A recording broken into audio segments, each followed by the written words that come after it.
I'm live. Let's go. Only 28 followers until I hit 10K. Yeah. Almost taking me 2 years. Well, yeah, 2 years to hit 10K. Mad. Certain people, they would have gave up. Me, I don't give up. There's people on YouTube. YouTubers, they got big platforms. Yeah. 100K, 300K, 500K. They said, if you don't gain any traction within the first 6 months, give up. Well, I've been on YouTube for 6 years. I still ain't gained no traction. Still here. I don't give up. Big up Les Brown. Like I've told you a lot before, I never had people to watch for motivation and that. So there was a certain someone with a bald head in Romania talking about the Matrix. Yeah. To be fair, he probably was about maybe 10 years ago, but I didn't watch him. And I remember there was one story about, Les Brown. So Les Brown, maybe he might have been a comedian, but he used to do motivational speaking. And he spoke about the bamboo tree in Japan or something. And basically, when you plant the bamboo tree bulb or whatever it's called, I don't think it's a seed, but yeah, bulb. You have to water and nurture the ground for like 5 years, and you don't see nothing for either 4 or 5 years. And in the last year of you nurturing and watering the ground, bam, this bamboo tree apparently shoots up and grows like 10 feet tall within a few months. The moral of the story is, you're not gonna see any results straight away. But you just gotta keep hanging in on it, yeah? And he said that basically, when he was talking about this Japanese bamboo tree, he was saying that people are gonna mock your ideas, people are gonna laugh at you and be like, oh, what you growing there? Seems like you got a whole jungle growing there, taking the piss. But then when they actually do see results, now they want to know, okay, how do I do it? How do I get started? See, there's certain people right now, they're like, property is an idiot thing. Property is an idiot thing. Why do you want to be a slave to mortgage and that? But then one day, when I pull out money and then let's say I'm driving a Bentley or Ferrari or Lamborghini or McLaren and that, the man them are going to be like, yo, how do I jump on? But you didn't want to jump on and you weren't interested in property when you did not see no car or no result from the property. So you got to hang in there, yeah? Just because there's no results today doesn't mean there ain't going to be any results tomorrow or in a few months' time.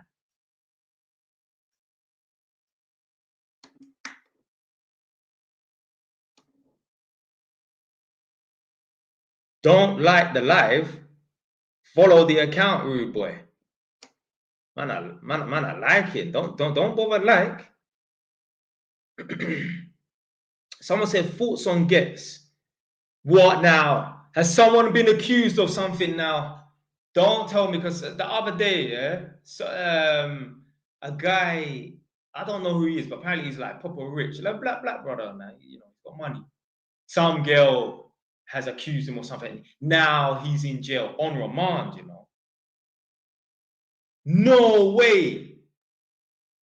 He pitched someone because he was driving dangerously.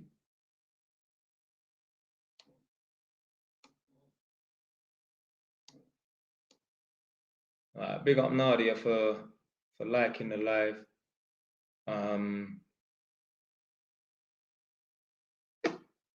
That's crazy. It's in the Shea Borough.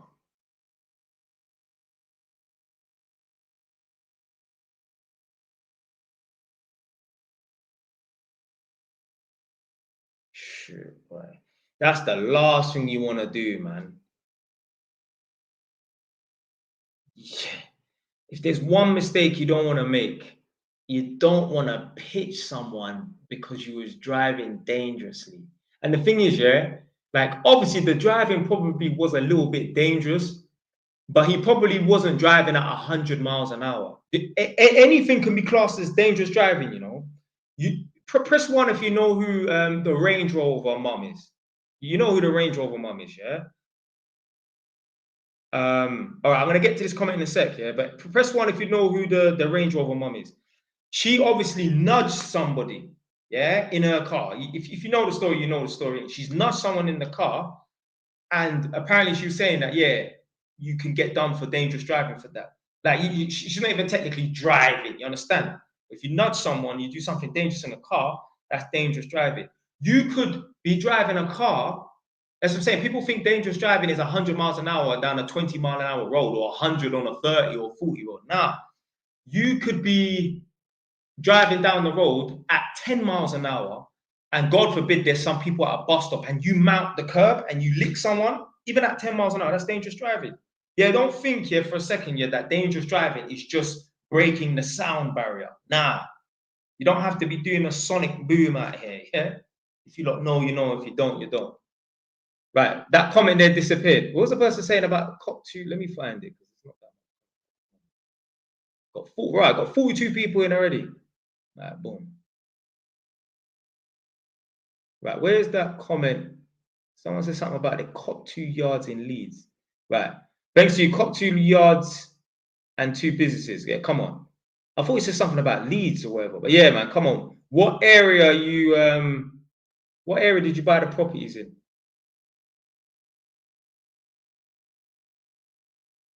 But yeah, man, just focus on the 2 businesses and that. Don't be trying to be these people. I've got 5 businesses. The hell's got 5 businesses? The hell are you gonna focus on 5 businesses?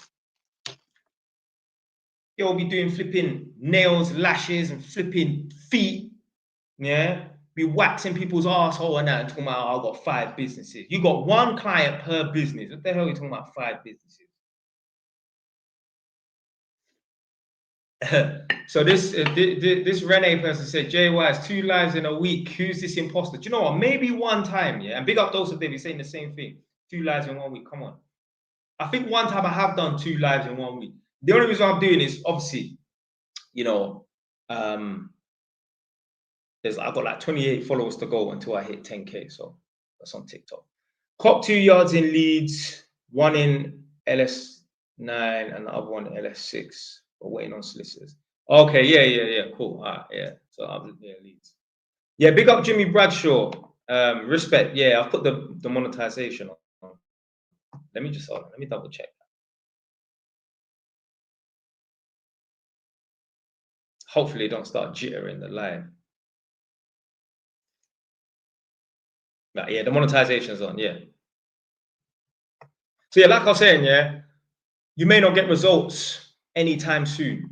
Some people, when I bought property number 1, which is literally behind this laptop and this camera right here, when I bought property number 1, some people thought, what's the point of buying property? Like, what's the point? What's the point? But guess what? 5 years later, I think, yeah, I was able to pull out 28 grand. And that allowed me to buy another property. I think that allowed me to buy property number 4 or property number 5. I don't even fucking know. What I'm saying is I was able to pull out 28 grand. And to be fair, the 28 grand was a bad deal for a few reasons. For some reason, I couldn't pull out. I think the maximum I could have pulled out was 40. But for some reason, I don't know why I couldn't pull out the maximum. There was another reason, but one of the reasons why I didn't get the full 40 grand is because I had to pay an early redemption charge, which was like 3 grand. And I didn't want to wait even 2 months. Nah, give me the money now. Man's like a cat. Yeah, give me the money now. And then, I don't know, maybe it was just my borrowing capacity. I don't know, maybe I wasn't earning enough on paper technically. So I couldn't borrow the max. Yeah.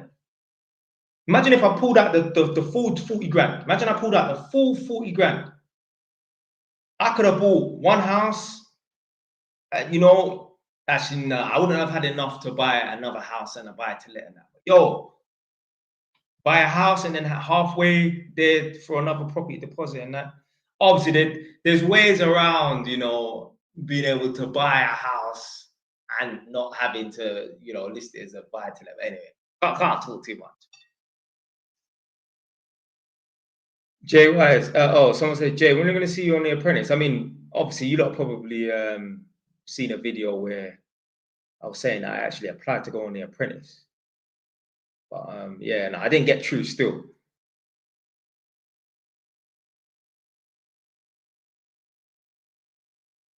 How's a man calling himself Charlie Kirk? I mean, maybe his name is actually Charlie Kirk. If his name's not Charlie Kirk, that's a disrespect, man. Don't R.I.P. man. You know, a lot of people had bad things to say about him and that. Like me, I thought he was cool. I thought he was cool. Like, you know, back in the day, back in the day, before he passed away, I done reaction videos. To be fair, I still got reaction videos to obviously some of his content before he passed away and that. You know what I mean? You can go on my pages, go on JYCB 3.0, 2.0, 4.0 and that. You know what I mean? You will see.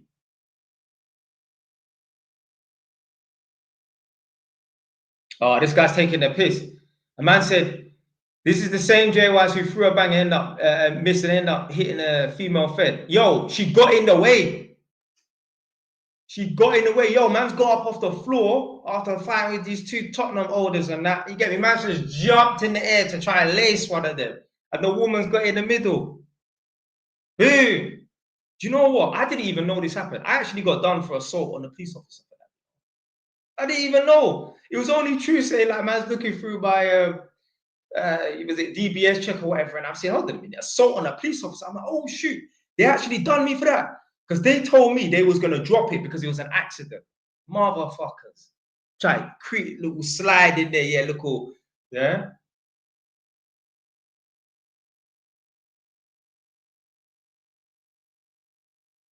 Someone said, yo, bro, explain that silly situation back in the day school with Zola, man. Remember that? What situation?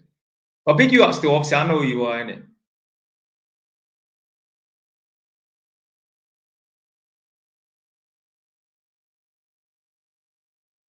Someone said homelessness is a choice. You damn right. Homelessness is a choice. If you don't like that word, homelessness is a decision because people made certain decisions, bad decisions, obviously. Nobody ended up homeless making the right decisions in life.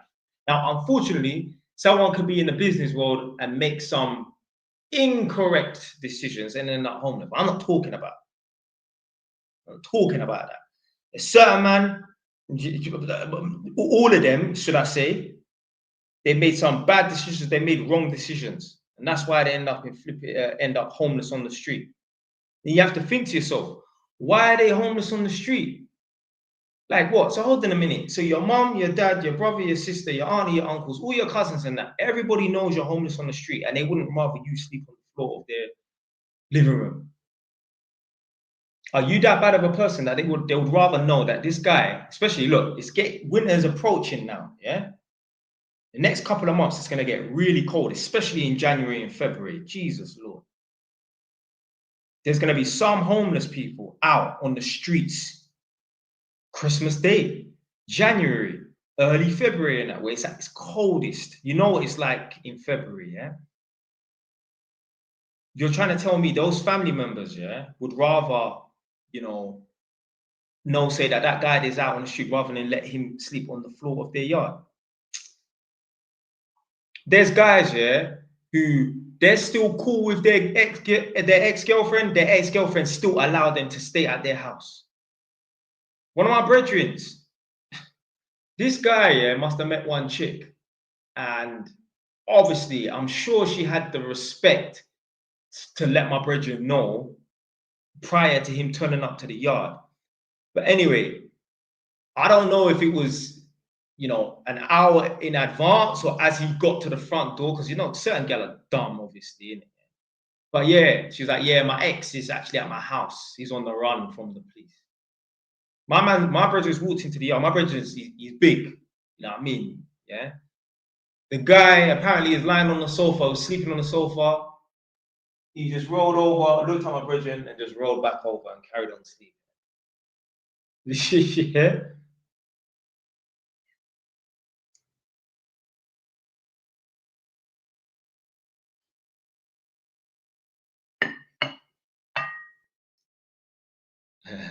I said, I can't lie, bro. Out of all the Angolans, I was the most feared one.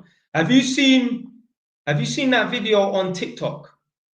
Because there's a lot of arguments and arguing going on in the comment section of that video where I'm saying that, like, Congolese, man, and Angolan, man, they're pretty much the same. You've got people that are of the same ethnicity who are Congolese and Angolan. I'm not saying that everybody from Congo and Angola are the same, but what I'm saying is a vast majority are. And there's so much people going back and forth in the comment section. I'm like, yo, what's wrong with these people, man? Some people are saying, yeah, we are, but a lot are saying, no, we're not. And if I look at the comments in that, yeah, obviously there are Congolese people saying, no, we're not the same as Angolan. And obviously there's a lot of Angolan people saying we're not the same as Congolese. But I feel it's more that Angolans have got a problem with being labeled as being the same as Congolese. Because I remember there was even a girl in my class. I ain't gonna say, I was about to say her name, I ain't gonna say her name. She was Angolan, and I said to her, oh, are you Congolese? She was like, no, I'm not Congolese. I'm like, yeah, rah. Is there a problem or something? Like, I guess obviously you can't try to call me Bayesian. I ain't fucking Bayesian, boy. Yeah, I ain't Bayesian. The man said, yeah, but we're more stronger than them. Man said, bro, innit, when you started chilling with us, you was looking at me like, yo, bro, this guy looks dangerous. Big you up still. Yeah, but yeah, man. But to me, I just see Congolese, man, and Angola, man, as the same. Do you know why? Because a lot of the man there, see, obviously, there's someone in the chat that get me was a part of the team. Yeah. You lot on TikTok can't see, but there's someone basically in the chat right here is basically a part of DA. Yeah, if you know about the Africans and that. Yeah. So a lot of them, man, they were half Angolan, half Congolese. Some of them. You know what I mean? And there's other man in surrounding areas like in Tottenham and that. I just thought they were Congolese. It just turns out they actually half Congolese, half Angolan, or they were just Angolans but grew up in Congo. I mean, oh, so this Marcus person says I'm Congolese. I speak Lingala. Okay, yeah, obviously, you know, most of them do. Most of them do. Obviously, I know when I hear Lingala, I know like you don't know who Glody is. He has the Glow Talks podcast. He was the one that got recalled back to Scotland to do the rest of his sentence, and after he completed his sentence in England. Yeah? Luckily, he only went to jail for like 2 weeks. Apparently, he was looking at like a year and a half or something, or maybe I thought he went to jail for a year and a half. But yeah, apparently he was looking at a little bit of time. You know what I mean?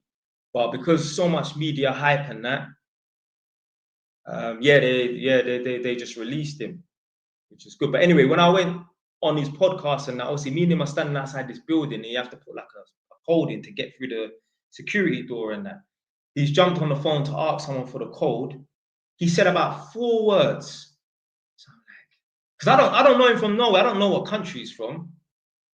This is the first time I'm meeting him. He said 4 words. I'm like, yeah. So anyway, after he got off the phone, I said, do you speak Lingala? He turned around and he said, you Congolese? I said, no, I'm Jamaican, innit? But I know the language when I hear it.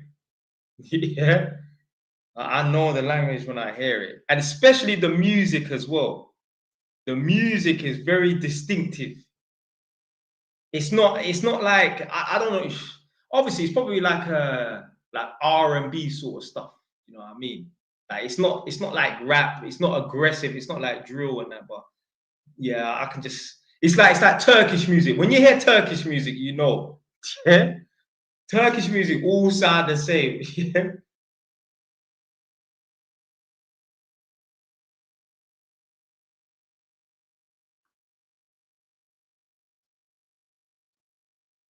Right. So my man he's saying Congo man ain't on it.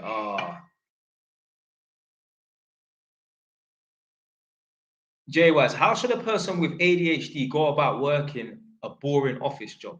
So someone's asking about if someone's got ADHD, how should they go about working a boring office job? Let me just explain something right now. ADHD is not some illness that's incurable. You just need to take control of your mind and your body. It's as simple as that. The problem is, the problem with ADHD is you've labeled yourself. Oh, I've got this condition. There's nothing wrong with you. You just have a short attention span and you need to retrain yourself. Obviously, I don't want this to happen, really. But give me a son that has ADHD. I will fix that boy. Give me a son that has ADHD, and he will no longer have ADHD at some point. Very soon. It's just a state of mind. You just need to learn how to be more focused. Every time you decide to distract yourself or you get distracted, get back on task. It's as simple as. And if you do get distracted and you're not able to get yourself back to a state of focusedness, punish yourself. I don't care what it is. Do 10 press ups, something. These things are so simple.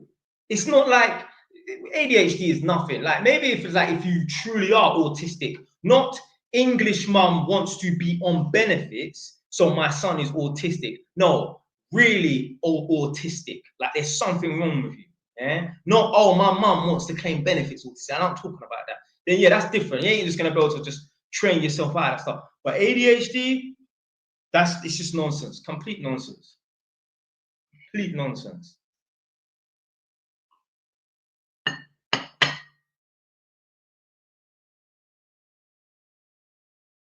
How many jobs you got today? I mean, to be fair, I only done 2, you know.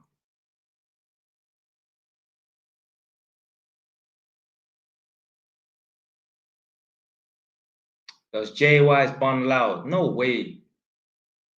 No way. Me, I've been free from, it's not even free. I was never in it. I was never chained to it. I was never attached to it. But yeah, I've never done no substances ever. Ever.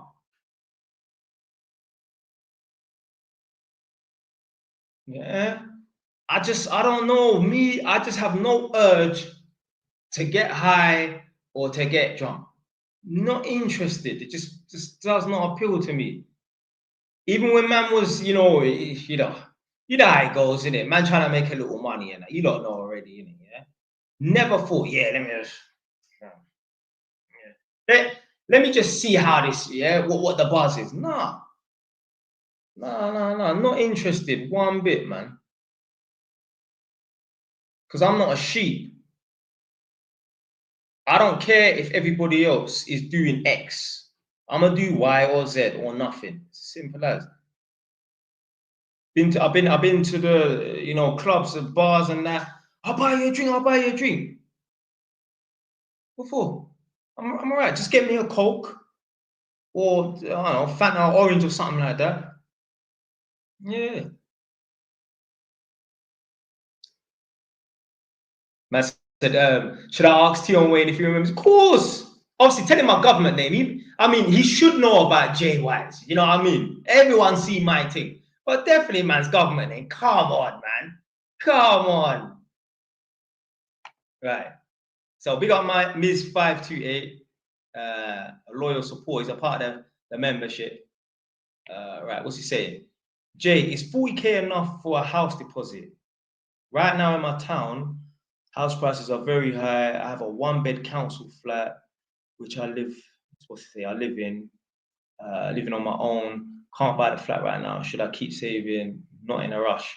I mean, I don't want to use the R word and saying that you should be in a rush to buy a property, but you shouldn't just think, yeah, let me just keep saving and that. Just buy a property outside of London, man. You should be on 30 grand a year. You know what I mean? Multiply your wages by 5. That allows you to borrow a property to get a mortgage of 150. So your borrowing capacity is 150. If you're on 30 grand, some lenders say they will times your borrowing capacity by 6, meaning that you can borrow 180 grand. So you can borrow 180 grand, then all you need to do is get a property that's worth 200 grand and then put down a 20 grand deposit and then you borrow 180. This house here is worth 210, 200, 210, same thing. Well, not really. If you can't borrow enough, then the banks don't give a damn. The bank don't care. Yeah, I swear, you could be £1 out and they're not having it. I swear.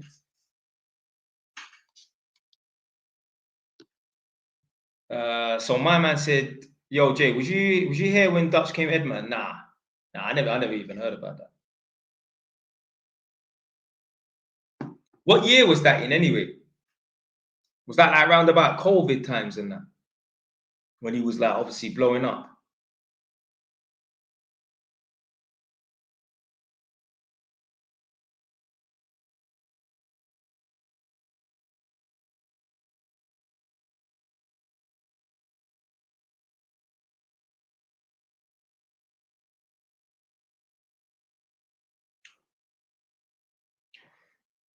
So you said that was like 5 years ago. Yeah, COVID lockdown times. Yeah, it sounds about right because that's when he was blowing up and that. Um, so this CEO Finance and News said, "What's your most viral video on the app?"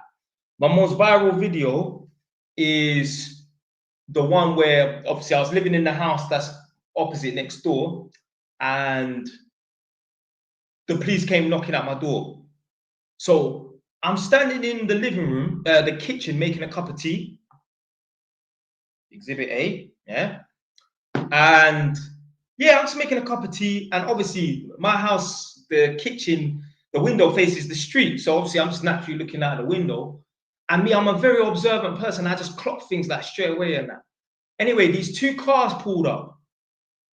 They pulled up on the other side of the road, one in front. They're like one in front, one behind. Yeah, so they pulled up right next to it, like, together. So anyway, I was like, raw, because you don't. I mean, I know this road and that people don't just pull up like that. You know what I mean? So they pulled up, and I was just watching them. I'm like, wow, what's all these? There were people that looked like this plate. You understand? Yeah, they look like this plate. Yeah, if you start saying any colors, you start getting labeled as being an R. You know what I'm saying? Yeah. So I noticed them. I'm like, oh, I wonder what they're doing around here. Like, it's just one was in a BMW, one was in a Skoda. Yeah, just some random cars. Yeah. So as they got out and that, they spoke to each other. The people then from the first car spoke to the people then from the second car. They spoke to each other, and then they started crossing the road together, coming over here. So obviously, my house is in the middle of two houses. So I'm like, okay, right, cool. There's an old white lady to my right, but then there's an Iraqi man to my left, and they're coming over here. And you can blatantly see the house numbers, so there's no mistake to be made. Like, oh shoot, yeah, number 4 is there or whatever in it. Now, so as they're coming closer, obviously this is happening in slow motion, but my brain is processing it really fast. I'm like, they're coming over here, and that ain't just some random white people. Those are police officers. Yo, they got yellow tasers on them. I'm like, yo, what the fuck's going on? Anyway, I'm like, no, not now. No, what now? Yeah, I'm thinking, what has come? What's been dug up from the past? I'm trying to say. Anyway, they knocked the door, and obviously me, I'm quick. I just randomly thought, take out your phone in it. I'm not an idiot though. I'm not putting the phone in their face. I'm not being disrespectful. Yeah, me, I ain't got a problem with the police. You know what I mean? So anyway, I took out the phone, opened up the door. They're like, oh, hello, yeah, we're looking for some guy called Peter. Like, does he live here? I'm like, nah. They was like, do you know of him? I'm like, I've never heard of no Peter guy. They're like, how long have you lived there? I'm like, 7 years. Now, to be fair, I hadn't actually lived there for 7 years. I owned the property for 7 years. Yeah. So they're like, oh, okay. And then I was like, do you want me to show ID? Because listen, let me tell you something right now. Yeah. When you're an innocent man, you don't want no confusion coming your way. Yeah. So I showed them my ID, and they're like, oh, okay, cool. At least they know I'm not him. Yeah. Now he may be in the yard, I may be covering for him, but at least they know I ain't him. At least they know I ain't. They don't need to arrest me. Now they had a picture of him, one African guy. They know that's not me. Yeah. He's a big man in his 50s. I saw the picture and that.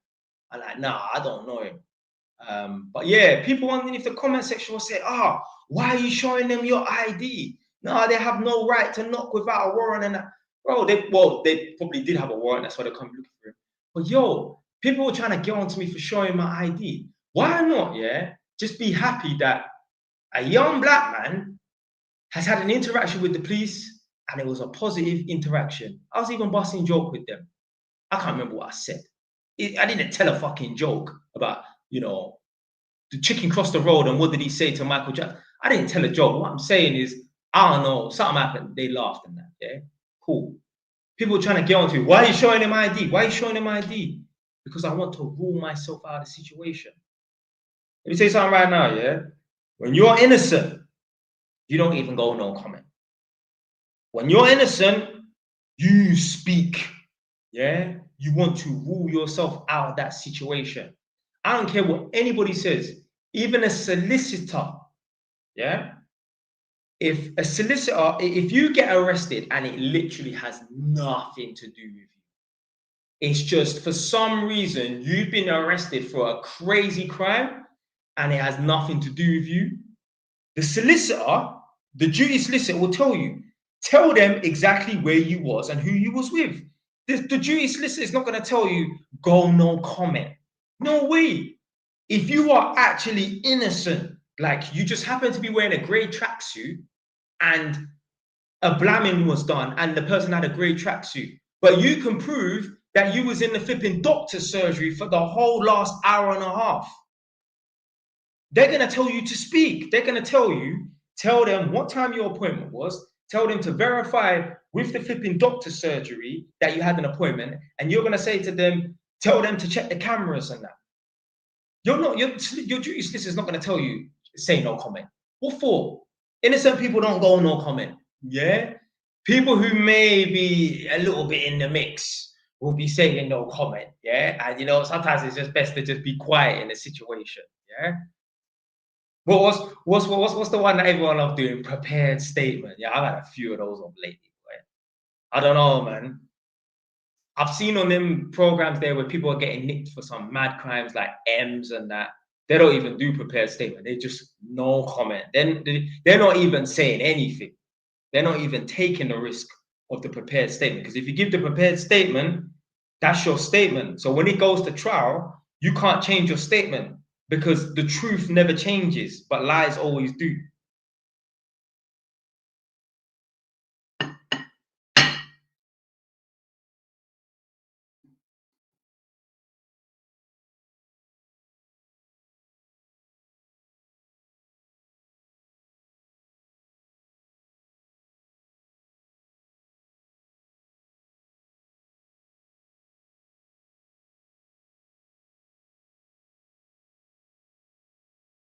Someone said, why are people social? I mean, human beings, man, we're social creatures, you know? I know some people like to believe we're not animals, we're not great apes and that, but we are. Our closest relatives apparently are chimpanzees, which are also social animals. Gorillas, social animals. Neanderthals were social animals. We're social animals. And now, me, I ain't social. I'm not interested in sitting down and chatting to a bunch of people and that. At work, I'm the most sociable guy ever, but that's because I'm getting paid. Oh yeah, you can pay me to talk. I'm not interested in being social and that. Don't care about, you know, getting invited to this function, that function. Just don't care. Not interested one bit.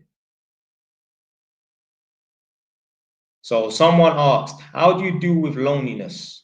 Be busy. If you don't really care about making new friends, yeah, then again, how can you feel lonely, but then at the same time you don't care about making friends? So if you do feel lonely, it's because you want to be around people and that. Just be busy. There's no such thing as a lonely millionaire. Yeah, that is the realest truth. Like I'm sure I was saying in the last live stream, even if women and other guys want to be around you just for your money, even though it's the wrong reason, you still will not be lonely as a millionaire. Yeah, there's some chick that wants to ride around in your Bentley or your Lamborghini or whatever, and that, yeah? No matter how clapped you are. Yeah. So yeah, how to deal with loneliness? Become an important man. Become a become a business owner. If you're a business owner and your business is making money, there's no way you'll be lonely. There will be people that will just be kissing your ass for a job. You'll never be lonely. You're lonely because you're unimportant. That's what it is. Now, obviously, are there a lot of people who are they're not worth nothing? You know, they're very highly unimportant and that who are not lonely. Yeah, of course. There's a lot of broke ass people that ain't doing nothing with themselves and they got a bunch of friends and that. Yeah, man. Loneliness is a good thing. Yeah, it means you've got time to be productive. It means you ain't got some nagging ass girlfriend who wants you to drive 3 hours one way to that stupid family gathering, Sunday dinner, every third Sunday of the month. And you have to sit and listen to your in-laws talking a whole heap of nonsense. I feel sorry to be, I feel sorry for them, but I don't feel sorry for them. Because me, I ain't going to no fucking in-laws house, wasting my Ross Clark time every third Sunday. I mean, there's guys, every other Sunday, they have to go to the in-laws house for Sunday dinner. They better not say nothing to their girl.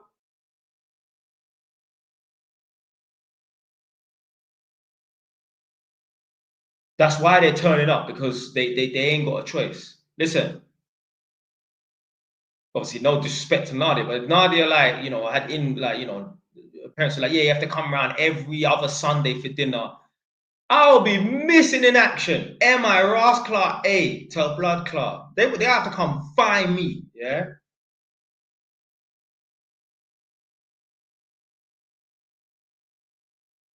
Like, yeah, that I feel like I said, I feel sorry for them, but I don't feel sorry for them. But yeah, them guys that are just roped into, you know, go do what the missus said. You lot, press one in the chat, yeah, if you've seen them videos where I made where I'm talking about. I always lose respect for a man who says, but my wife said. My wife said. When a man tells me, but my wife said, I will still speak to you the same. You won't even notice the shift. But you go from here to down here in terms of how much I respect you. You're not gonna notice the difference. I still speak to you with respect. What I'm saying is how I see you, I'm like, yeah, you're weak, man. But my wife said. A man had 60 grand to put down as a deposit for another property that's going to generate in some Ross Clark money. And instead, he started renovating the property and he still ain't finished. How the hell do you spend 60 grand renovating a property and you still ain't finished? You could have built half a house for 60 grand. You could have built a 2-story extension. So an extension that is a ground floor and first floor extension for 60 grand. The hell was you doing? Was every screw in every flipping when you screwing up the plasterboard, was every screw that you was using made of 24 karat gold or something like that? Where's this 60 grand gone? Did you have flipping, what do they call that flooring? A herringbone flooring on the floor and the ceiling and the walls?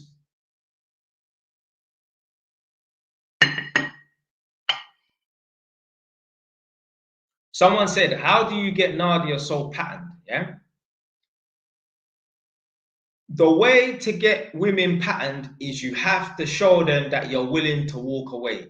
You will never get a woman patterned if she knows you are not willing to walk away. The only way you might be able to get a woman patterned and it's still not going to be the same is if you're mega rich and she's literally just using you for your money. So, yes, sir, whatever you want. Yeah, whatever you want. But that's not really getting a pattern because you don't get a woman's soul with money. You understand? I got Nadia's soul. Yeah. So, and that's the thing, yeah. When you got to take pattern so much, the girl could be on the other stream and, you know, like she can't say or do nothing. Now, it's not me being disrespectful to Nadia, but I'm just telling you, like, how it is, isn't it? So, yeah. But, yeah, you know, you break up with a woman, let's say, I don't know, let's say you're annoyed with her, or let's say she's annoyed with you, whether you break up, you don't phone, you don't text. And sometimes, yeah, like the girl might not come back. It can happen. One day, Nadia's not going to come back. I mean, but yo, you gotta be a man and you gotta stand on business. There's times, yeah, where like I've said something, I'm like, you know what? Like, let's say like Nadia's walked out. Yeah? So like, right, I like, okay, boom, it's a breakup now, and I'm like, you know, I've been a bit of an arsehole, you know. Maybe I shouldn't have said that. Nah, we stand on business. Yeah. You know what? We'll learn from that mistake and we won't do it with the next girl. Yeah, but we don't backpedal out here, mate. Nah. I don't backpedal. No, I don't backpedal. So yeah, there's times where I'm like, you know what, I shouldn't have said or done that. Not when I say done that, I'm not like hitting it or nothing like that. But like, oh, I shouldn't have said that. You know, that was a bit out of order. And if I think it was out of order, then you know it was real bad out of order. Like, I'm thinking, nah, you know what? Fuck it. I'll just learn for the future, for the next girl. We don't backpedal out here, innit? Yeah. Because this is the thing. You only learn lessons the hard way. Your mum can tell you, do not touch the fire, do not touch the stove. Your hands are going to get burnt and it's going to hurt. You're only going to learn once you burn your hand. We only learn lessons the hard way. There's people that, I don't even want to jinx myself, but yeah, there's people, yeah, let's say like, for example, I don't know what the situation is like with Ghetto. They said obviously dangerous driving. Let's assume he was driving like a lunatic, 60 in a 30, yeah? Double the speed limit. He'd probably been doing that. Let's just assume. I don't know the story, yeah? But I'm just saying, yeah, there may be someone, you know, who's done this before. They've been driving like a maniac, almost crashes the car, almost crashes the car, almost crashes the car, crashes the car. Yeah? Some people only gonna learn the hard way. And unfortunately, like some people only learn once they're behind bars for 6 years. Reckless driving, someone is now been packed and they're 6 foot under. That's okay. So what? So was it a case of him drink driving? Yeah, because I don't know. I'm only hearing about this today. I've been on live 42 minutes. I heard about it 41 minutes ago. You understand?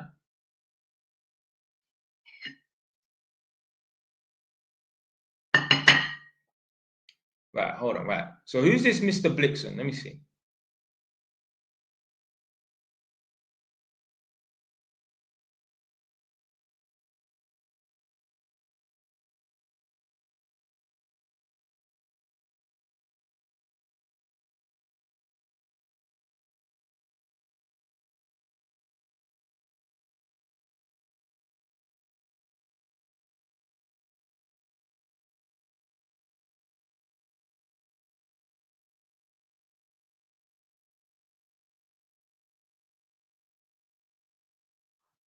Yo, Mr. Blixen, just repost your comment. Hold on a second. Let me go all the way to the bottom.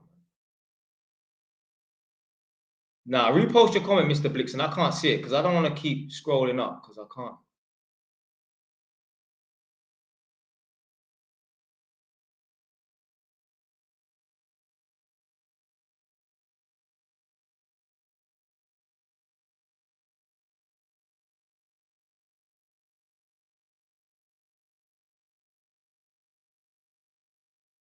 Don't tell me that you rewrote it or don't message back saying I did. Rewrite it. Yeah, this guy's messing about.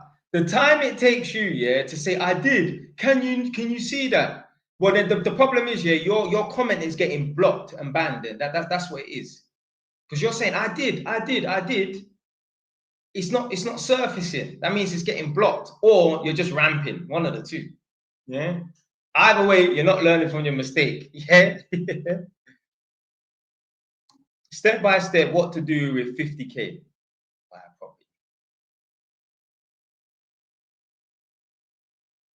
Someone said, "Did you fix Nadia's heater? Is that how you met her?" Nah. Do you celebrate Halloween? Come on, man.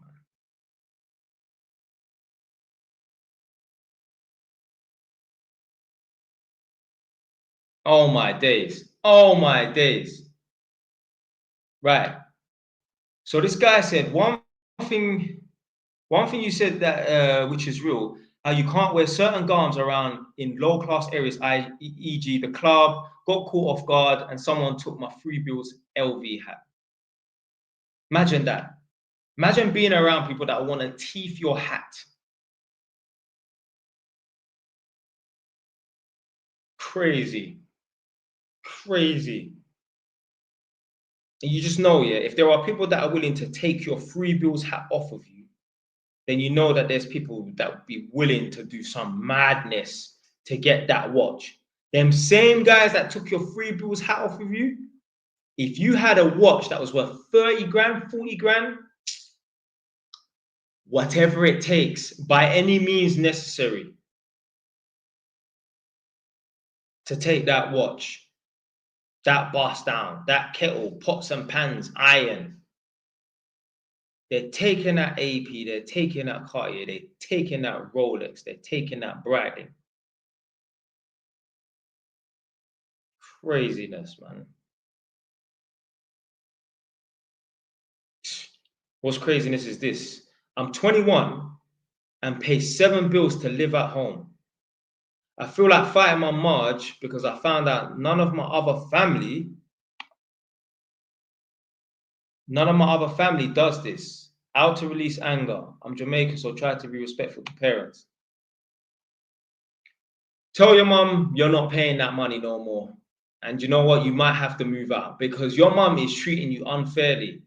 This is what I'm saying, yeah. A lot of people seem to think, yeah, that every parent on planet Earth is just this guardian angel that just loves them. No, some parents are just not nice.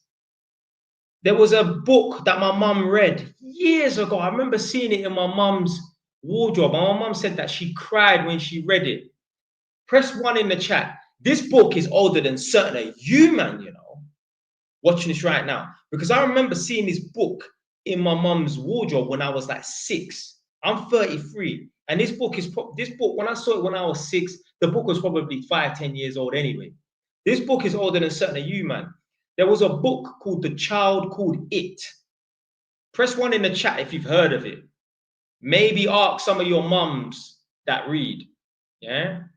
I mean, a lot of black mums don't read, but you know, but yeah, basically there was a child, and I don't know. I mean, there's no way that was on the birth certificate, but yeah, she probably called the child it. And the thing is, the child wasn't the only child. The child was one amongst 3, maybe 4, but there was definitely like a minimum of a total 3 kids, yeah, maybe 4.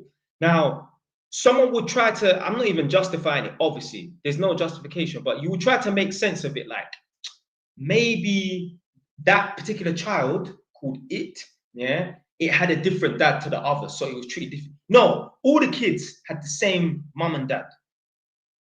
So, like I said, that there's no justification for treating a child that way, but you could maybe see why the parent would treat a child and single that child out to be different, to be treated differently than the other siblings and that.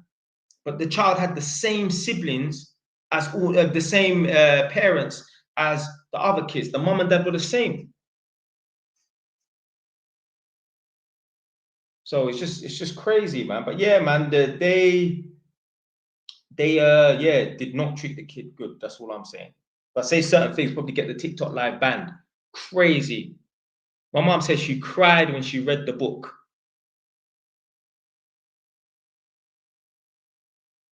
I have an AM2 tomorrow. Have you done conduit before?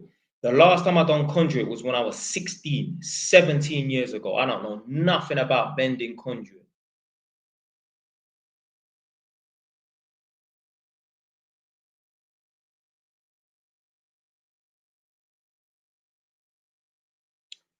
Right. So Marcus said the child called it, author Dave Pesler.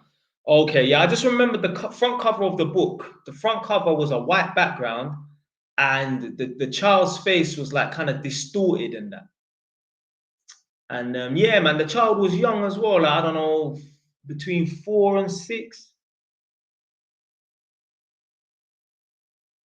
The child now would be like 40 years old. Definitely, definitely, because That book there is old, and I'm 33, and I know the child, yeah, the child is probably a good 6 years older than me anyway. So yeah, that child there is a man, is a big man now, 40 years old. I mean, hopefully he's still alive, you know what I mean? But and the thing is, I've seen it before. Like I've seen, yeah, a grandparent treat one of the grandchildren, sorry, treat two of the grandchildren differently to one of the other grandchildren. Do you know why? Because the grandparent didn't like the second baby dad, which fathered the two youngest. So a woman had 3 kids, one with one baby dad, and then two younger ones with the second baby dad. And the grandma, for whatever reason, did not like the baby dad, which fathered the two youngest, yeah, which is the second baby dad. She hated him, so she didn't like the children, and it was nothing like crazy or anything, but yeah, she would treat them a little bit different than the older one. Man, there's people like that. I don't give a damn, yeah, if Peter Sutcliffe or flipping Jack the Ripper fathered a child and that. You can't treat that child differently because of the dad. The child didn't ask to be born.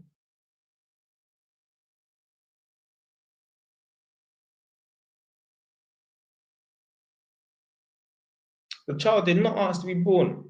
Bro, when you get in a Lamborghini, boy, yeah, I don't know, man. Got to get that £1 million house first, you know. At the same time, I don't want to have to wait until I'm 40 years old to get a Lamborghini. Man.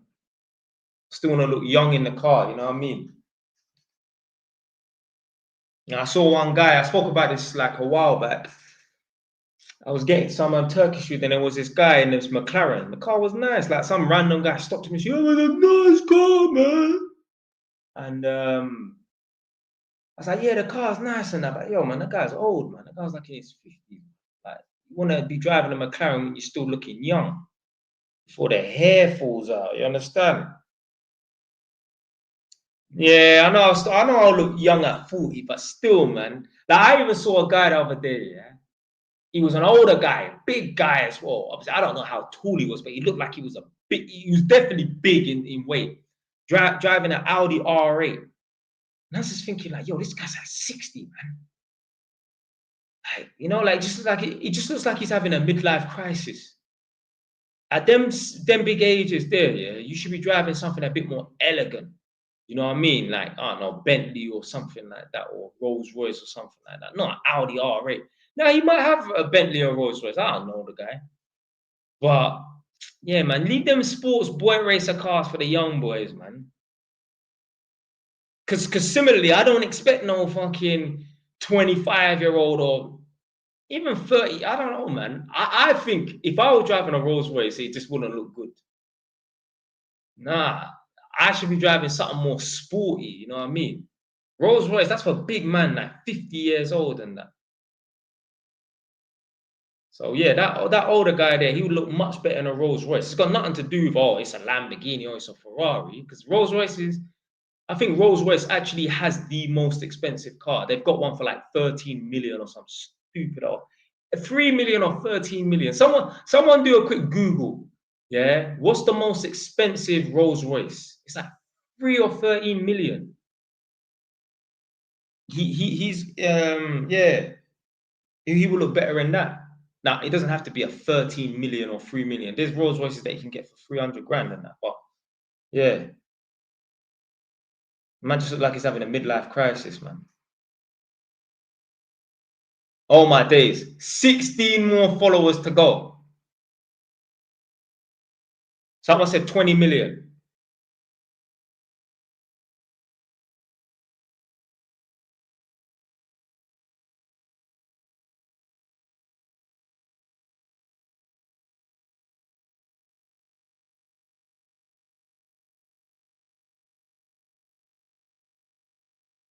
Yeah, that is crazy money. But there's people out here with crazy money. It's Thursday night tonight. It's exactly 9:42. There's some guys right now. Waiter, can I have the bill, please? And the waiter will come, you know, with the card machine, and you know, the waiter will come and put down the fucking the bill, and the bill is a 4-digit number. The bill came up to £1,114, and the motherfuckers have the cheek to still put service charge on that. And then some guys like, yeah, pay it, no problem. Not me, sir. Thank you. No way. No way. Like, how does your bank even recognize? I mean, to be fair, obviously, if you're that rich, yeah, then you will be making those transactions on a regular basis. So your bank won't flag it up like this is weird. Because my bank will definitely know if 1,100 and X money, yeah, comes out of my bank account to some fucking restaurant, they know that is fraud. Because they know I'll never spend that sort of money. No way. I'm surprised. Listen, if £1,000 coming out of my bank account for a meal, my bank would call the fucking police, yeah? Because they know that ain't me. Yeah, they know that ain't me. You can forget it. But for some people, normal. Yeah, there's tomorrow morning, there's gonna be some rich women. Yeah, there's some rich people out here. I'm telling you, there's gonna be some rich women tomorrow going out for some brunch. I don't even know what the fuck brunch is. Yeah, but they're gonna go out for brunch tomorrow and spend £2,000. Their rich husband's money. It's their husband's bank account, but the woman has a flipping card attached to it in her name. Is that not, Nadia, if you're still watching, is that possible? Yeah, like, let's say I had a bank account, yeah? Could you have a card in your name, but it's my bank account? Is that possible? Yeah. So, all right. So you see on the bank card, yeah, would it have your name at the back? Oh, on credit cards. Yeah. The reason why I'm asking Nadia, because Nadia used to be a business bank manager before, so she will know. Obviously, certain banks might say other things than that, but yeah, Nadia was a business bank manager back in the day, so she will know. But yeah, there's some woman just spending their rich husband's money. Yeah, and you know, he got so much money he wouldn't even notice that £2,000 has been spent on brunch and that. Remember one time, I was working for some maintenance company called Serra and Speller, yeah, and they were based out in like Reading somewhere or something like that. And all of their clients, like the properties I used to go to was like properties in Chelsea and that. And I remember, yeah, I went to one property. It was somewhere in central London, like EC sort of postcode. Like the name of the place is on the tip of my tongue, but like I can't remember the fuck. Anyway, there was this woman, this French woman that lived in this property. Yeah? It's like one of them sort of properties that Boris Johnson would own. I know apparently Boris Johnson had a property in Camberwell. I'm like, Camberwell? Man has a property in Block 5. Yo, that's yeah, Block 5, blood. You know about Camberwell? Look, Nadia talking about she'll happily go on my credit card. So anyway, yeah, I don't want to. Is it Belgrave? Is there a place called Belgrave in London somewhere? I don't know about these central London places. Me, I'm a northern liner, yeah. So I don't know about central London, but yeah, I'm sure there's a place called Belgravia. Yeah, it's like a rich person's. Yeah, Belgravia, that's it. Yeah, Belgravia. Yeah, Nadia said it. Someone else said it. Yeah, this woman, yeah, was renting. Like all these people, they just rent the properties, but this woman was renting this property in Belgravia. Yo, the rent must have fucking like be 20 grand a month, some mad money. And Nadia, you know, upstairs in my bedroom, yeah, I've got that bottle of champagne. You know that infamous bottle of champagne? I've had it for years, yeah, I've never opened it. That is from that woman. basically, me and my colleague who I was working with at this company, we went there to look at a job, and then he ended up staying and doing it, and I went somewhere else. Yeah, and yeah, it just so happened because me and him went and looked at it. Although he done all the work, I never done no work at this property. She said, "Hey, take this bottle of wine, bottle of champagne, and then give one to your colleague." So when I met him up a couple of days later, he said, "Yeah, the woman gave it to you," even though I didn't do nothing. I literally just turned up there. We looked because it was a big job. He basically had to change a three-phase fuse board. Yeah, a three-phase distribution board. When you go to these big, massive properties and that, you don't have some stupid little consumer unit like we do in our normal houses. You will have a three-phase distribution board, and it will be about like 24 circuits, yeah, with intelligent lighting and all that stuff, yeah. And he changed the whole thing on his own. I would not have been able to do that in a day, yeah. I'm a black man, I need to eat. He said he didn't have no lunch, nothing like that. I think he had a bottle of water. He said maybe like, I don't know, fucking cheese sandwich or something, but he didn't take no break, literally. He was probably tightening up the screws and taking a bite at the sandwich at the same time, yeah. So yeah, the woman must have gave us a bottle of champagne. I still got it to this day, and I literally worked at that place in like 2018. So that bottle of champagne is about 7 years old. But yeah, that woman there, some French woman, money. This same company I worked for called SNS, Serra and Speller, yeah. We went to one job that we had. Did I go there on my own? Did I go there with my colleague? I feel like I was there with my colleague. Because there were certain jobs, yeah, we needed to go there two-man up because it would just be too difficult to work there on our own. I've never even been to Mayfair before. Like I heard about Mayfair and like Park Lane, but I didn't know that like Mayfair and Park Lane was right next to Oxford Circus, like Oxford Street. I didn't know that. Because I'm from North London. I don't go down to Central London like that. Now I do on my motorbike, but I never used to go down them places, innit? So anyway, we went to, I think it was on Park Lane. Yeah, it had to be Park Lane. Because I remember like thinking about Monopoly and that. We went to this apartment in Park Lane, yeah. Yo, there was some Persian kids, yeah, some Iranian kids living there.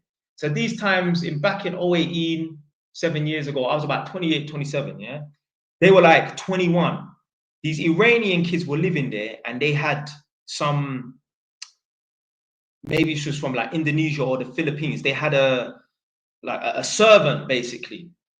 They had a servant there, literally on site. The woman lived in that property with them. Just some Iranian kids just chilling. They literally lived on Park Lane itself. The rent, imagine the rent on Park Lane. Someone do a Google search on how much it would be to rent an apartment in Park Lane. Crazy money. Crazy money. Yeah, man. There's people out here that's got money, like literally, like there's certain people right now, they're on 40, 50 grand a year. They think they're rich. Yo, there's people they would not even fucking batter an eyelid, let alone get out of bed for 40, 50 grand a year. That's what I'm saying. Yeah, like all these boss babe or they career chicks and that. Yo, you lot are putting off having children for 15 years. Yeah, I'm gonna wait until I'm 39. Yeah, to have your first kid and that. Why? Because you're too busy chasing. There are chicks right now, yeah, chasing a 40, 50 grand salary, thinking, yeah, I'm achieving the most, but because I'm gonna be taking on 3 grand.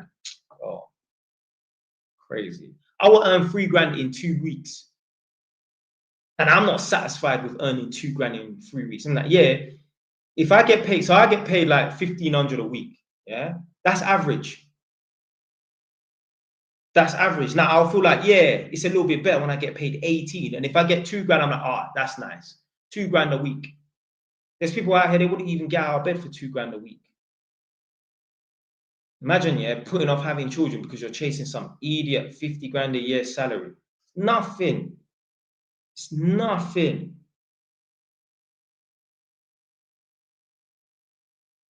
You get me? I know someone who knows someone who knows someone who knows someone. Yeah? I know someone who knows someone who knows someone. They know someone who's 39 years old talking about, yeah, I think I'm gonna freeze my eggs. For what? Woman talking about freezing her eggs at 39 years old. Are you fucking crazy? If as human beings we lived until 200, and if women could give birth up until the age of 100 and they can live until they're 200, yeah, freeze your eggs at 39, no problem, because you're at less than half life. I mean, you're at less than a quarter life, but in terms of like, giving childbearing age, you're still at less than the halfway mark. So yeah, freeze your eggs at age 39. But unfortunately, that ain't the fucking case. Yeah, talking about freezing your eggs at 39, motherfucker. The train is here. We need to get on the train. Yeah, we're talking about, yeah, we're gonna wait for the next train. The train is here. It's time to act now, motherfucker. Talking about freezing your eggs at 39 years old. I feel like, particularly women, but just if people in general, they have no concept of time. No concept of time. Freezing your eggs at 39 years old. Unbelievable. I've told a few tenants about that, and they're like, nah, that's just craziness. Yeah. Yeah. It's good that people want to get their life in order and that. But I mean, it's not even getting their life in order. A lot of people, a lot of women, like, they're like, nah, if I have a child, then I'm giving up my freedom and that. So I don't want to do that. Yo, freedom to do what? We know what the freedom means. I don't want to say anything. I can get this video banned or blocked. Yeah, or sorry, this live stream banned or blocked. But you know what the freedom means, innit? Yeah, yeah. Being in multiple places, yeah, all over the place. You understand? You know what that means. I'm not talking about geographical location. You're all over the place. You know what that means. Yeah. There are a certain set of people, if they thought about, young women should get married at 21, they're like, no, no, no, no, no, no, nah, have your fun. But what does fun really mean? What does fun mean? You can still be married and have fun. You could still be married and still go out with your girlies and that. Yeah, you ain't fucking going out every week. You can still go out with your girlies and that, even if you're married. But you know what fun means? Yeah, you know what fun means? Running up the miles. Yeah. Because I thought about this the other day. And I even caught myself. I was like, imagine like my little sister. She's 14 right now. Yeah. Imagine she wanted to get married at 21. My instant reaction was like, nah, she's too young. But then I thought, why not get married at 21? What is she going to be missing out on if she's married and she's 21? What? Because you have to think to yourself, yeah. This is what I'm saying, yeah. Certain people, they don't want to, like certain chicks, they don't want to get locked down too young because that means they can't do certain things. There's only one thing you can't do when you're married as opposed to not being married, and we all know what that is. Like I said, being in different places and running up bare mileage and that. That's why at least you don't want to get married at 21 years old. Why not? Now, me, I ain't getting married. Yeah. I mean, I'm way past 21 now. But what I'm saying is, why not? Why not? Why not get married at 21, 22? Because obviously it's easy to think, nah, man, but there ain't gonna be some Prince Charming that's gonna come along really and truly, man. So anyway, put it this way, yeah. If a woman can only find that one great guy, well, then she probably ain't that great of a woman, because why can't you find multiple of these guys? They're out there, you're just not looking in the right fucking places. No, no, no, no, no. Man saying, bro, not even married himself, talking about another woman is crazy. Why not? Oh, so what does that mean? I have to get married and that? See, look, there's someone in the chat called Yasmin, yeah? She says she's got 3 kids, yeah? And I have a bit of fun now and again. Whoa, whoa, whoa, whoa. What kind of fun we talking about? We talking about enjoying yourself with your girlies? Or maybe, taking the car in for a little bit of a service and that, yeah? She said, yes, oh my days. I mean, yeah, it is what it is, isn't it, boy? But yeah.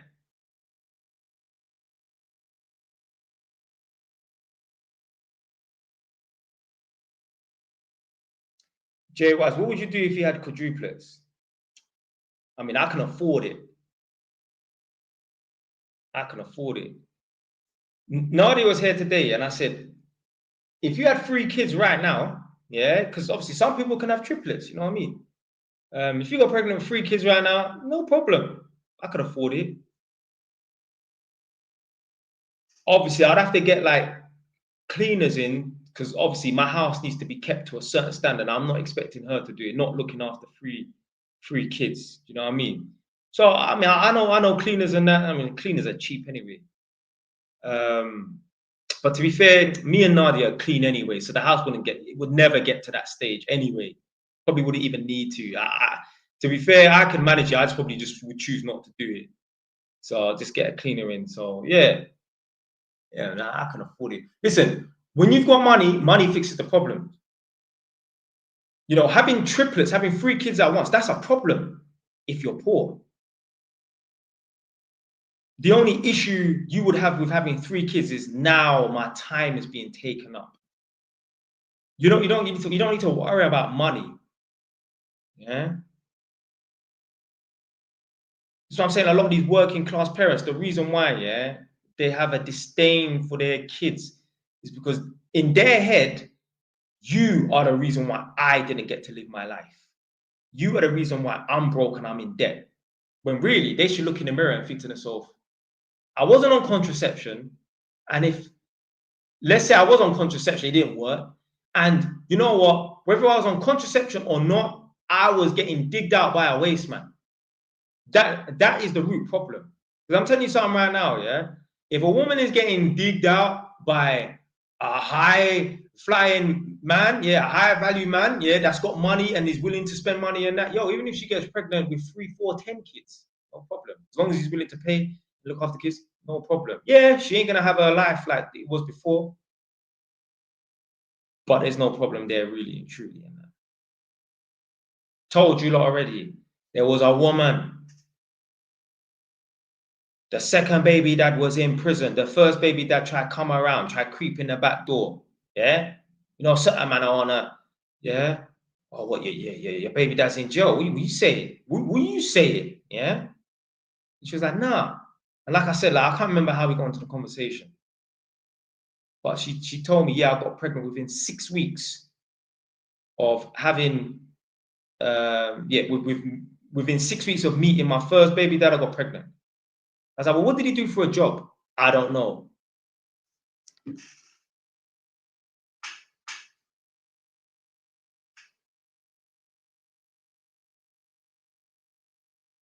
Right, next topic.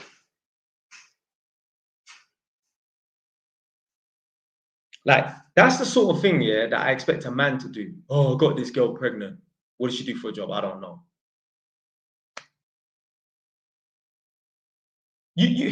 Would you invite a friend over to your house and you don't know what your friend does for a job? All of you watching this right now, yeah, all of you that have friends who come to your house, you know what they do for a job, but then you're gonna let a man inside of you and you don't know what he does for a job. Think about it. Think about it. All of you that have friends that come to your yard, you know what they do for a job. And furthermore, if you have a friend that don't have a job, you shouldn't be friends with that person. Not out of work. You know, there's certain man, they just don't work. I go to these tenants' houses and I say, oh, so what sort of work you doing at the moment? Boy, I ain't really working like that. Yeah. Man will tell me straight, I'm unemployed.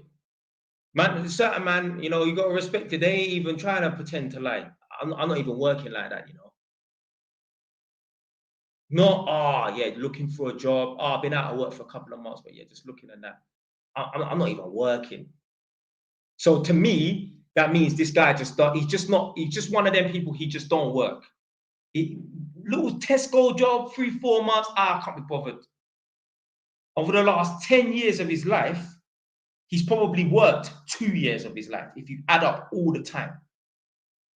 Yeah? There's people like that. I meet them. Why do you think I have so much content to speak about in these videos? Because I just watch I just go to these people's houses and I take mental notes and that. Crazy.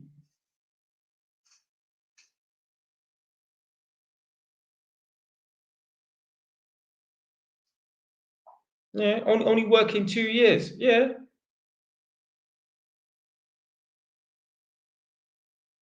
What makes a man high value? Obviously, you can't be a high value man without money. No way. No, I'm not. You don't have to be rich, but you need to be. You ain't high value, yeah. In terms of like meeting certain criterias and that. If you're on 30 grand a year, my friend, you need to earn more money. Yeah, you need to earn more money. Now, obviously, other men, because Kevin Samuel said it. He's right. Other men who are high value need to see you as a peer.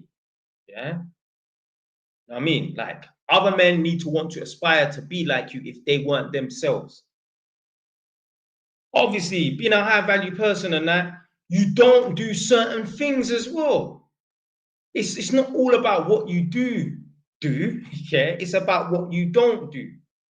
You don't play video games all the time because you're too busy leveling up your character in the real world.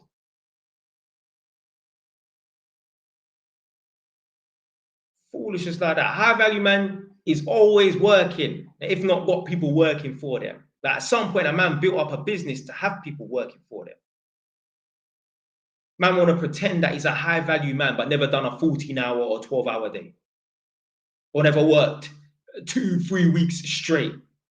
You got guys right now, yeah, that would cry if their manager said, "We need you to work 3 weeks straight, 21 days, 3 weeks straight." I'm not talking. These people don't have any kids. They have no obligations, no commitments. I'm not talking about people that have children. Some people generally want to see their children. You know what I mean? I'm not talking about that. You have a young guy, single guy, still living in a box room in his mom's house with no girlfriend, moaning about he has to work 21 days straight. You have no girlfriend. You probably don't have no friends. You may as well work. You ain't rich, so you need to be putting in the work to be rich. And so it's not all about what you do. It's about the things that you don't do as well.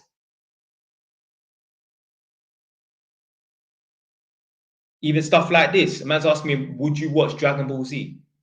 No fucking high value man sitting around watching fucking Dragon Ball Z at 33 years old. Come on, man. Dragon Ball Z. Big up Dragon Ball Z. Yeah, big it up when I was 12 years old. Not bigging up Dragon Ball Z when I was 30, 33. Obviously, I went to a tenant's house within like last year and he had the Dragon Ball Z action figures and that. So obviously we was talking about it because he's the same age. And we're like, do you remember this? Do you remember this episode? Do you remember when this happened and that? Yeah, I mean, I'm reminiscing. I'm thinking about the past. This guy's thinking about the present, thinking, yo, I watched that episode yesterday. Yeah. This guy's, well, he's older than me. This guy's like 3 years older than me, so like 36 or something, maybe 35 because I was 32 at the time. It was like last year within a year and that. I'm jolting, blood. Grown ass man still got, the pop, POP, pop. It's like the action figures, the people them collect them. You got grown ass man still collecting the action figures and collectibles and that.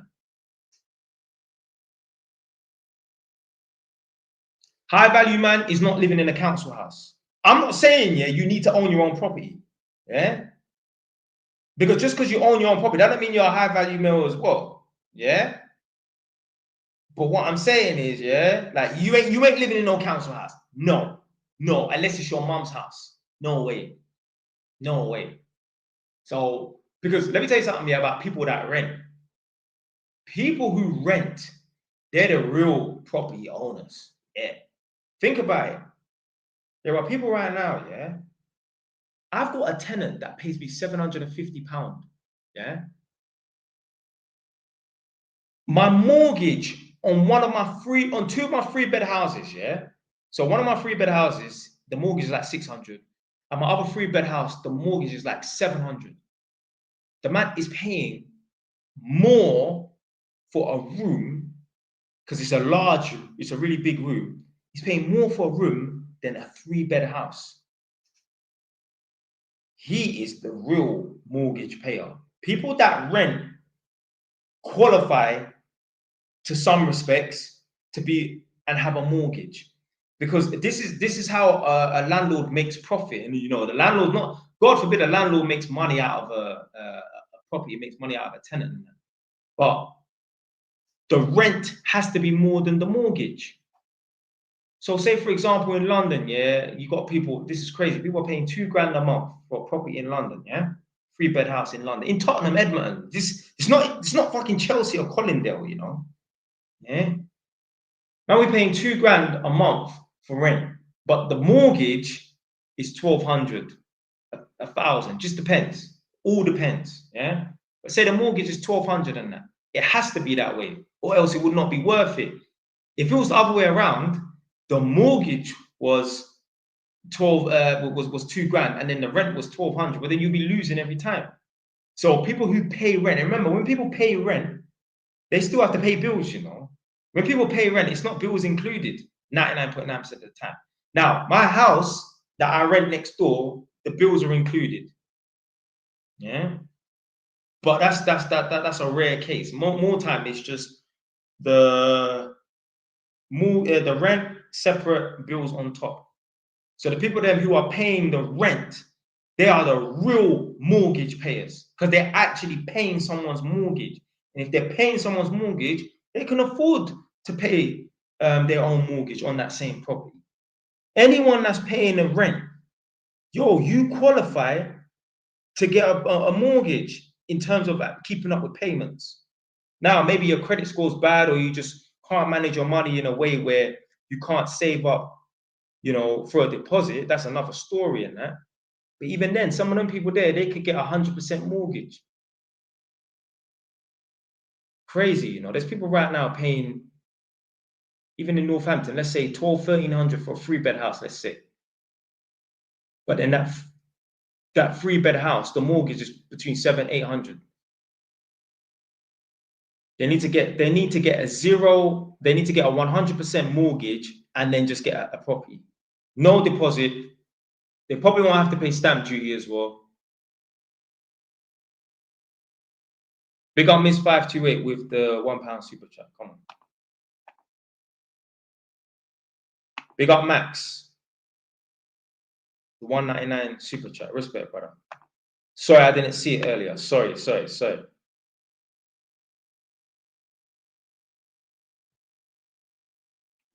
Well, hold on a minute. This person saying, why do landlords hide mold behind painting over walls, cheating people out of their money? It's not that they're cheating people out of their money. They're hiding them. They're doing that because it's just an easy fix. The only time mold is a problem is if you can visually see it, and obviously, most importantly, giving people respiratory problems. An African kid is no longer here because basically, press 1 in the chat if you remember that situation where the African child is no longer here,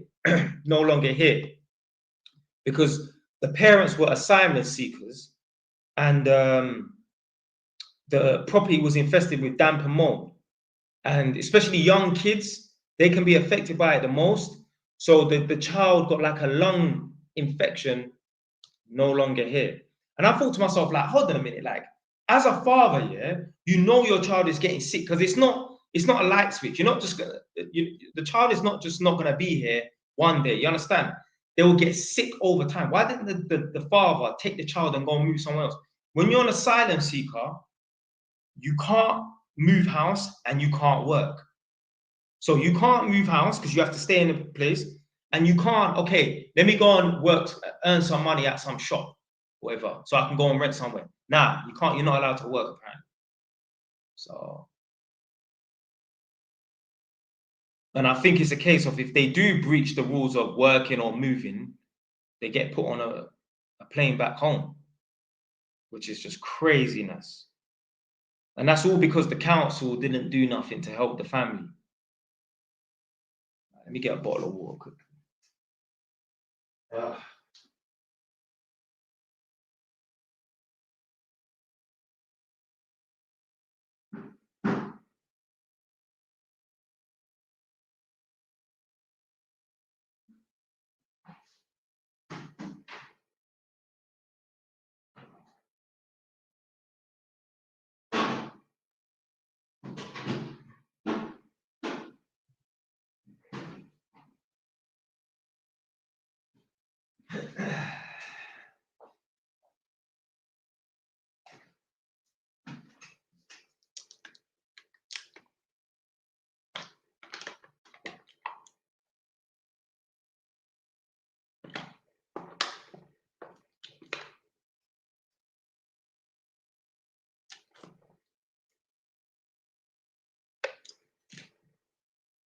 Someone atted someone. It's like, where's the dad? All right, so they added the person. Best areas to live in Northampton. I live in MK. Looking to buy in Northampton. Obviously, there's the nicer areas which are more expensive, but you can buy it in the areas that are more least desirable and that by reputation, but they're not bad, man. They're not bad. Even like there's a place called King's Heath that has got a reputation in this Northampton area. But you can live in King's Heath as long as you're around the corner and you're not where like the hotspot is where all the youths are jamming and that. Oh, you'll be all right, man. You'll be all right, man. You're not gonna. There's no dangerous places in Northampton. You just might have to deal with a little bit of nuisance noise. And for me, I ain't dealing with that bullshit because I ain't not getting myself in trouble with the police. I'm not. You cannot disturb my peace. No way. No way. I work and grind too hard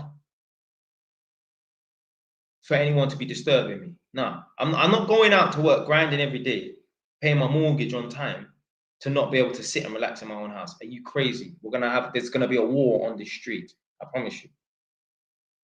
Promise you. Yeah. So this Don Dada person, yeah, said bang on about King's Heath. There's a road. Fuck. Neen Drive, Neen Way. Let me know if you know where Neen, Nene, Neen, yeah, or Neen, yeah, no, Neen, yeah, Nene, Neen Drive or Neen Way. I think there's both of them. Nadia was looking at buying a property there. She didn't end up buying it. That's why I'm telling you about this road. But yeah, she looked at the road and her friend, like who's a Northampton chick, said, well, that's in King's Heath. Oh, no, it's got a bit of a bad reputation. Now, a lot of Northampton people, I know Welland Way. Welland Way, I've worked there. Welland Way has flats on that road. They got some little flats, ground floor and first floor. I've worked in them flats there before. Anyway, so her friend, who is not from King's Heath, she's from the other side of Northampton, said, that's a bit of a bad area and that. Yeah, King's Heath as itself, yeah, it's a bad area. But where the house was, it's all right to live there. It's not a hotspot. There ain't youths jamming around there. You can live there. You don't need to go to that local shop if you really trying to avoid, certain people and that. So it just depends, man. It literally just depends. Depends. You could be on a rough estate or a rough little area, but if you're tucked around the corner and that, you're cool. I heard good things about Collingtree. Yeah, Collingtree is nice. The fact that I don't do any work there as a electrical tester, because obviously I work in Northampton, I work in council properties. I hardly ever go there, so therefore it's a good place. Yeah. When there's no council properties there, it's a good place. Just live places like Eastfield. Nah, you don't want to live Eastfield. You don't want to live Eastfield, boy. Eastfield, Greenfield Avenue, Broadmead Avenue, and Grange Road. You don't live around there, especially Greenfield Avenue. They say that's like Beirut. Yeah. Right, so we actually got some Northampton people in this. I thought everyone was just pretty much from London, This chat. I said, brother moves the girls on the train. Someone said, I'm from Western Fable. I went running through there earlier today, I've got different routes and that, so.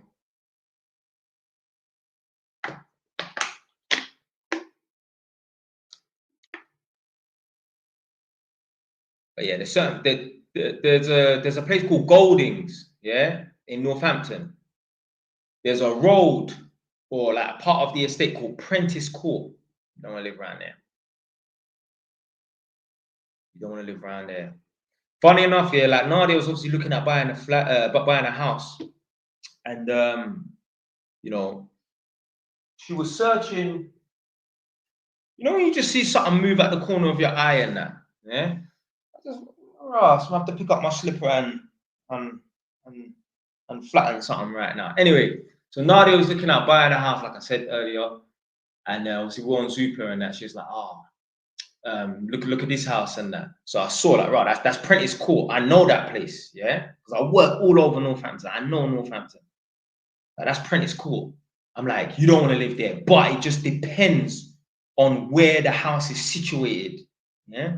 So anyway, when you go onto Zoopla, it just gives you the road, Prentice Court, Dryleys Court, whatever, John Court. Yeah. It never gives you the number for some reason. But if you're smart, you will look at the pictures of the front of the house. Now, there was pictures of the front of the house. Sometimes the front of the house will have the door number on it, so it's blatantly obvious. And sometimes the front doors don't have the door number in it. Yeah.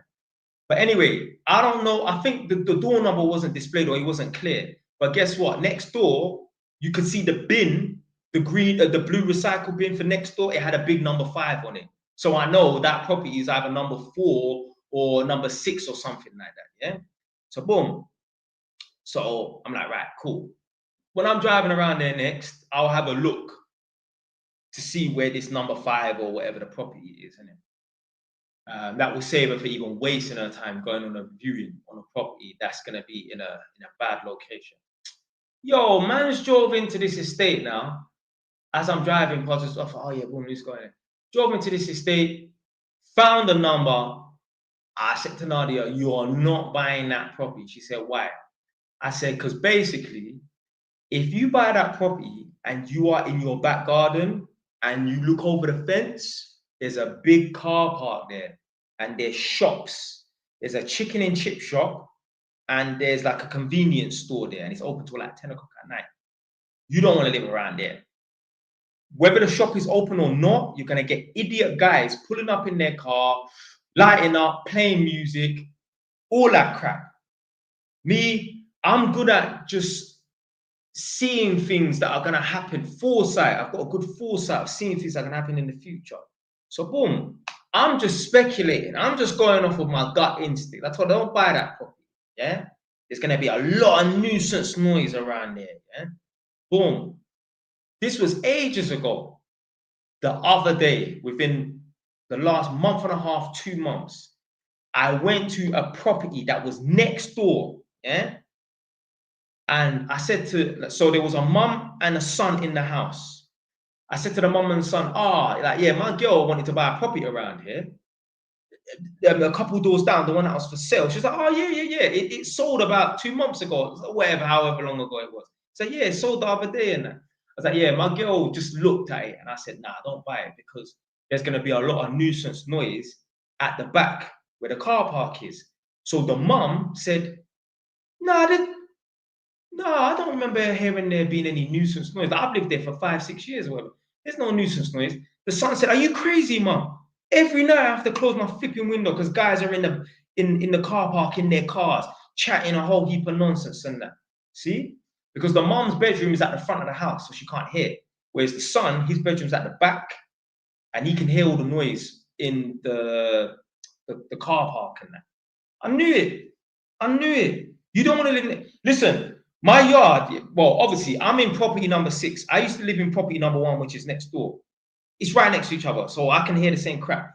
When I used to live there, yeah, the amount of times I've been out at nighttime to tell guys, yo, turn the music down. I'll look out my window, I can see at least 3 guys, there might be 4 guys in the car. Well, I'm 2 men, so I should be all right. Because if I talk to them and I tell them to turn the music down and they respond the wrong way, there's a fucking problem. Because I ain't having no one chat no shit to me, innit? Yeah? I've never had no problem out there, but I'll go out there, yo, big man, turn the music down. Too many times. I lived at that yard there for like 4 years, yeah? Too many times I had to go out onto this estate to tell people to turn the fucking music down. Because people will pull up in their cars, and you know what, certain times, yeah, they will even respect the fact that it's 11, 12 o'clock at night. So they'll turn the volume down, but I can still hear the bass. Nah, that needs to stop as well. Too many times. You don't want to live next to a public car park. It's the worst. But one time I was thinking, yo, I could see me having a problem with this. One night, I heard some guy just being loud, like just arguing with someone. look outside. Fucking caravan, gypsy caravan pulled up on the estate. And I knew it. I knew one day a gypsy traveler van would pull up there and pitch up. And I was thinking, boy, if the next night or whatever, this person's going to be making up noise, we're not fucking problem. Because I'm expecting more people to come as well. You know, like one person, they find a little spot and then bury them. But to be fair, it was gone. The next day, it was gone. So I don't know. They just stopped for the evening, literally. I'm thinking, yo, fuck, yo. You know what them travelers are like, boy. They're not, I mean, I must be, they're not bad people. What I'm saying is like, if you have low tolerance for nonsense and that, you're not going to get along with them. I'm not going to get along with them. If I was the sort of person, easygoing, as long as you ain't kicking my front door or spitting at me, then I'm all right. Yeah. Then yeah, I wouldn't have no problem with them. But me, I've got a problem with noise. I don't even let little kids play football outside. Don't let the kids play football outside. See, some people, to them, I'm a bully. Others, I'm a hero. Some people in this estate, they see me as a bully, but other people see me as a hero. There was an idiot coming around there revving up his motorbike and that. I put a stop to that. To be fair, he actually done it another time. I had to go back out there and I didn't put hands on him, but I had to jam it on him still. But apparently they wrote about it in the Facebook group for this area. I didn't even know this until months later. I went to a tenant's house and that, and I was saying, do you ever remember like hearing someone revving up their motorbike? It was like, yeah, someone actually wrote about it in the Facebook group. Who is this person revving up this bike at 9 in the morning? Damn jackass and that. So to him, I might be a bully, but to other people, they're like, I'm glad that that has stopped. Now, they didn't know that I went out and dealt with it. My neighbor, technically, she's not my neighbor now because obviously I've moved one door over. But my neighbor, there used to be some kids playing football at the back. She told me for 3 years straight, every year she dreads the summer holidays because those kids would be out there kicking that ball against that garage. I had to go to the parents' house 3 times. Eventually, it stopped. They had to call the police on me though. Yeah, because the way I was acting. Yeah. So to some people, I might be a bully, but my neighbor, I'm a hero. Fuck. I'm so glad that guy is a little bit not right in his head because he's gone over there and dealt with it. They don't play out football there no more. On the other road with the house with the black kitchen, when I first moved in, when I first got the property, there were 10 kids playing out. Now there's no kids playing out on that road. Where have they gone? How can 10 kids disappear? They don't play out there because of me. I told the parents there's going to be some changes around here, and there were changes because it was the previous summer holidays. There was a bag of kids out there. The next summer holidays, which just went, no kids, none whatsoever, none. I'm not having it. Now the parents might see me as a bully on that road, but guess what? The old people that live in the bungalows on my road, not here, the other place where I've got another house, they're probably grateful that there's no noise because the kids will be playing out till 9:30 at night. No, not when Jay Wise is living there. It's not happening. Not happening. Not having it. If I have to go to war with the parents and get into fights and that, no problem. I'm willing to fight for my peace and quiet. No problem. I don't want to get arrested though. That's the problem. But I'm not having it. Not having it. You're not disturbing my peace because I don't disturb nobody's peace. I don't play loud music. I don't bun weed. I don't bring around antisocial people. I don't do building work till 10 o'clock at night. I'm a quiet man. So don't disturb me. If you disturb me, it's going to be a fucking problem.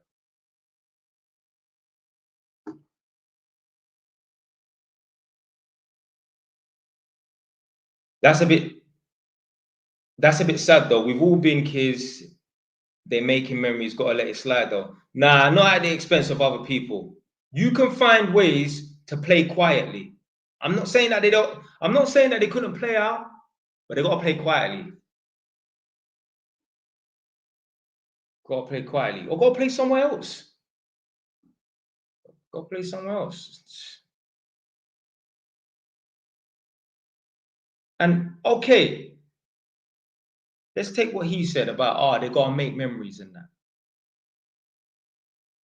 When you're an adult and you're going through hardship and you're struggling, you see, when I used to do those cost of living reaction videos, I need to start doing them again, but I kind of ran out of videos. Like when I was searching for videos, I was just seeing that the previous videos, I've watched them and reacted to them. But when I was doing the cost of living crisis reaction videos where the people were, a man walked into his back garden, he's 60 years old. Help! Yeah, that's what a man did. A man walked into his back garden and just looked up into the sky. Help! Now, I don't want to say that too many times because my tenants are living next door. I don't want them to think there's something happening to me. But yeah, a man shouted, yeah? Who's he talking to? I guarantee you, all these people who are struggling during the cost of living crisis, heat or eat, stay in a warm house but have a hungry belly, or have a full belly and stay in a freezing cold house. When they're in that conundrum, I guarantee you, they're not thinking about that holiday they went on within the last few years. They're not thinking about no childhood memories. They're not thinking about the best time they had in the club. When you're going through pain and hardship and some anguish and that, you don't give a damn about your good memories. What's happening today, right now? When there's a loss in the family, yeah, nobody gives a damn about that holiday in Dubai that you went to a few years ago. Okay? So yeah, you can talk about memories all you want, but yo, they don't make up for the pain of today. Your good memories in the past, them great past experience, don't make up for the pain and struggle today. I'm telling you. Obviously, you still want to be able to look back and think, yeah, you know, I've done this, I've done that. And let me tell you something right now, yeah? Kids who play out is because their parents are more than likely,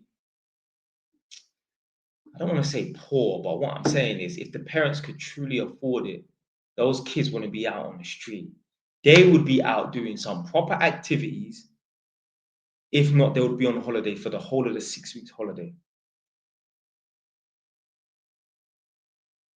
Because think about it. If the kids are playing out on the street, it's because they're not in Jamaica. Or was it Fort of Ventura or whatever? Yeah, it's because they're not in Bali. I'm sure if you lined up 1,000 kids during the summer holidays and you asked them, would you rather go on holiday or would you rather play out on the street? The same road that you see every day that you walk out your house. Would you rather be in England where the weather is unpredictable? Or would you rather tell your friends, I went to Jamaica, then I went to Florida, and then I went to the island of Samoa to see some dead things. No, I'm joking. But yeah, I went to Jamaica and I went to Florida. Come on. That sounds way better than what did you do for the whole of summer holidays? I played out.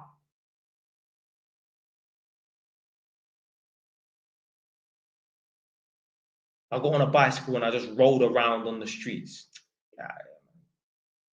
My kids choose holidays. Yeah. You have normal functioning children. Yeah. Any child would choose to go on holiday. You think them fucking kids in Broadwater Farm want to stay on the farm during the holiday? No way. Concrete jungle for a reason, blood.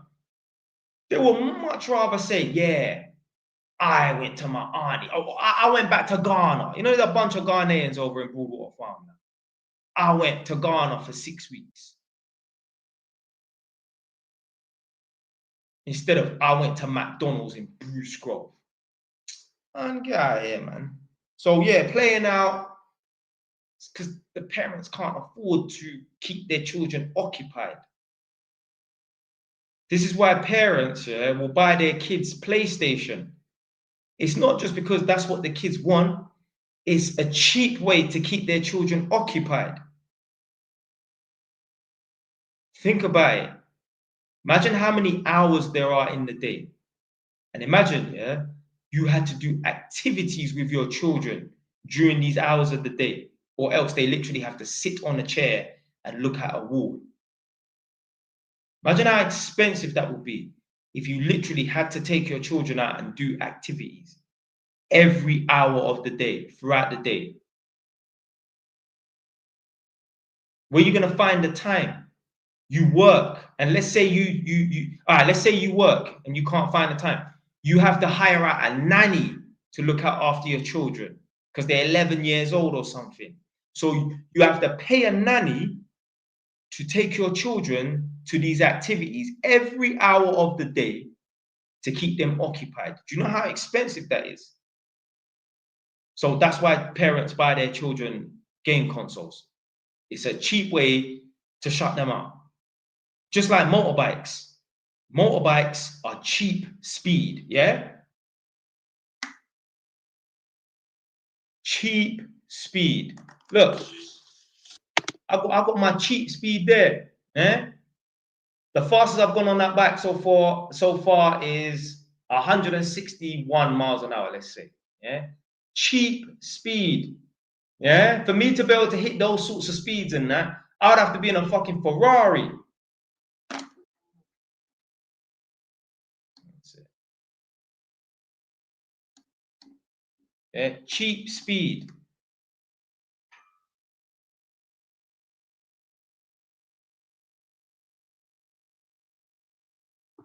I guarantee you 99% of the guys that are on motorbikes that like speed, I guarantee you if they could afford a Ferrari or Lamborghini, they would have that also. I'm not saying they would give up the motorbike because riding a motorbike is different than driving a car.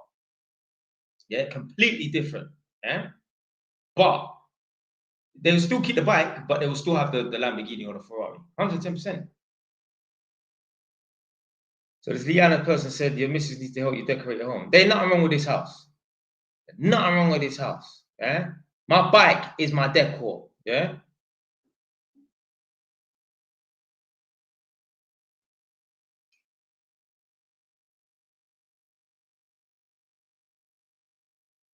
Right. I'm coming off I'll come off at 11 o'clock. Trying to get this thing to 10K followers.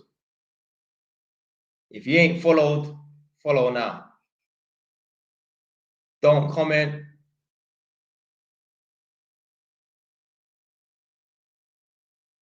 Don't comment if you ain't followed, mate.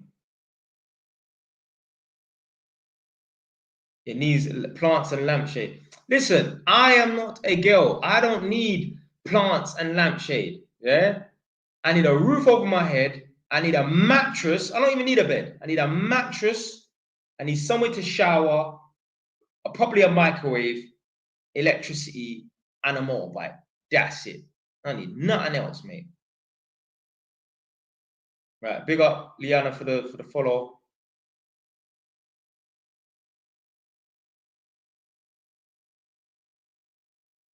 And a car. Yeah, obviously, yeah, I got a car, obviously, yeah. It needs to look aesthetic though. For who? Who does it need to look aesthetic for? Listen, you lot are watching a caveman. Yeah? I don't give a damn. I remember, yeah, when I was in December and January and that, when I was saving up to get the money to buy this property, my other house, it still is a construction site. It was a construction site. It still is a construction site. I didn't give a damn. I was sleeping on a mattress on the floor. There is still a mattress on the floor. I still ain't set up a bed over there. I got a bed up here, but there's no bed over there. Yeah, it's just a mattress on the floor. I was sleeping on a mattress on the floor. I didn't give a damn. The most important thing was, is money coming in my bank? I didn't care. I did not care. The only things I was thinking about is there somewhere to shower? Forget even food. I can go and buy takeaways. Yeah, I've got a microwave. I can heat food. I didn't even care about being able to cook food. I needed somewhere to shower and sleep. That's it. Grind mode. This house here, there is no TV in this house. My TV, I've got, is it a 60-inch TV or something like that I got? Yeah, I think I got a 60-inch TV there or something like that. See, I don't even know what inch the TV is. I don't watch TV. I don't watch TV. There's no TV in this house because I'm just here. I'm working. This is work. I did not give a damn. Did not care. There wasn't even a toilet upstairs. I had to go downstairs every day to use the toilet. Like, even, you know, wake up in the middle of the night and you go to the toilet. I had to go downstairs. That was annoying. Don't care. Don't care. Yeah. Is money coming in? Yeah. That's the most important thing. If there's no money coming in now, I've got a problem. As long as I've got money coming in, do you know what? Even if there was no shower there, I wouldn't have cared. Do you know why? Because there's a gym up the road. I will go there. If I have to go there at 5 in the morning to shower, I'll go there at 5 in the morning to shower. No problem. You know, I'm a caveman, blood. Yeah. Don't give a damn. There has to be heating though. I am not sitting in no freezing cold house. Nope. That's one thing I don't do. That is my limit. I am not sitting in no freezing cold house. No way.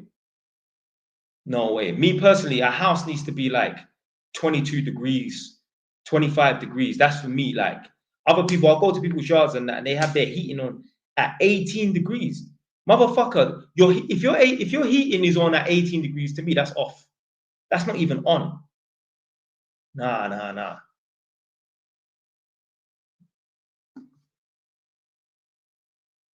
I'm talking about Christmas decorations.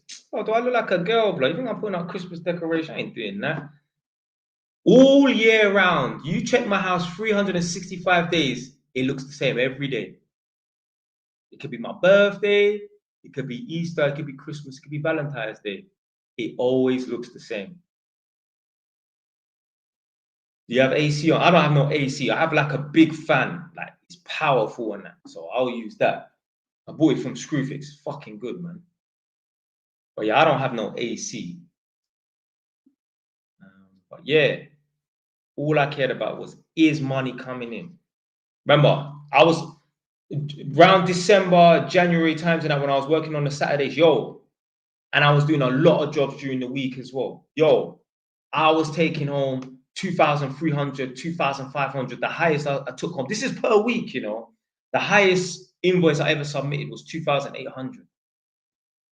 Lovely. Yeah.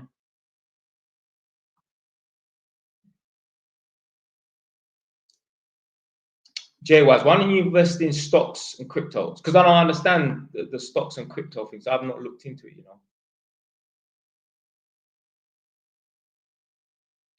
We got a guy called Giuseppe that's joined. So he must be Italian. There was a boy in my school called Giuseppe. We used to call him Joe. I think he was half Italian, half English.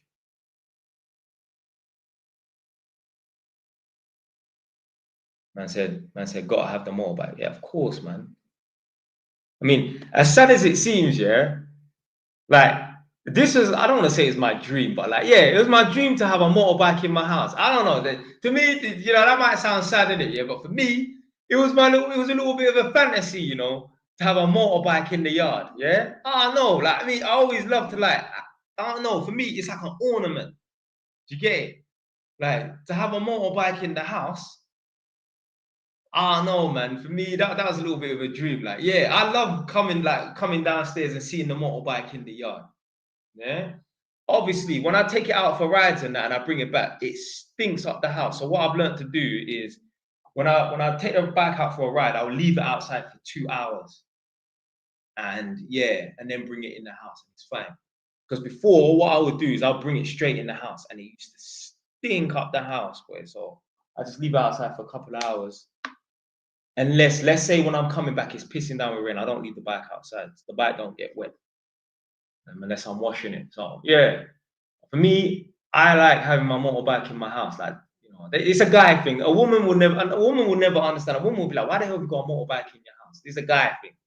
Don't get it.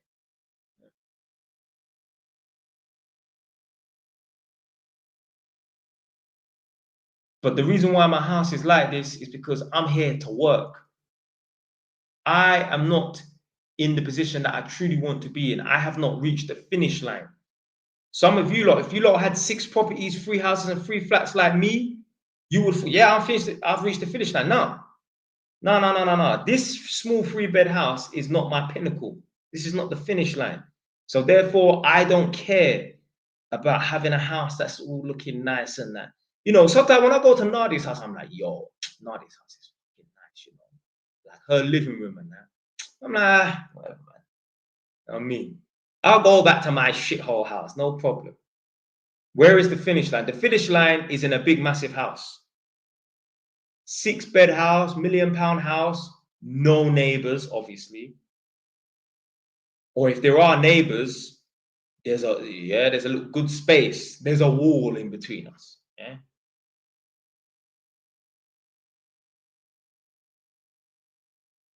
Do you go to property events? I've never been to one, you know. I've always planned like thinking, oh, I should go to one. Never been to a property event, not yet anyway. What would you do with 6K in savings at 90 and need advice? Save some more. Save another save another 2 6Ks. But you have 18K. Do that.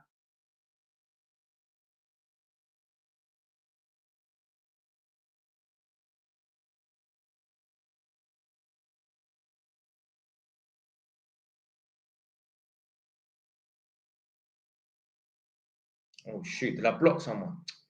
Sorry if I blocked you.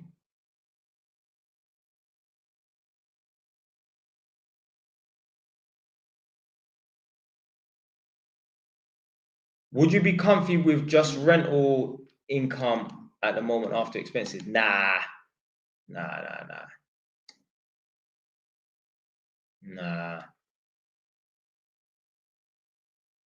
Because for me personally, I want to be able to be at least saving like 2-3 grand a month. You know what I mean? So.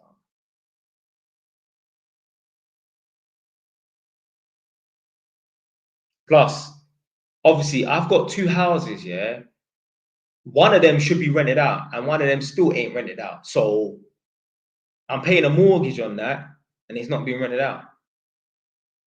So, but yeah, let's say it was rented out and that. I mean, I probably wouldn't need to. I wouldn't need to work. Probably not. But nah. But once I start doing these Airbnbs, yo, that's when the money's gonna be rolling in.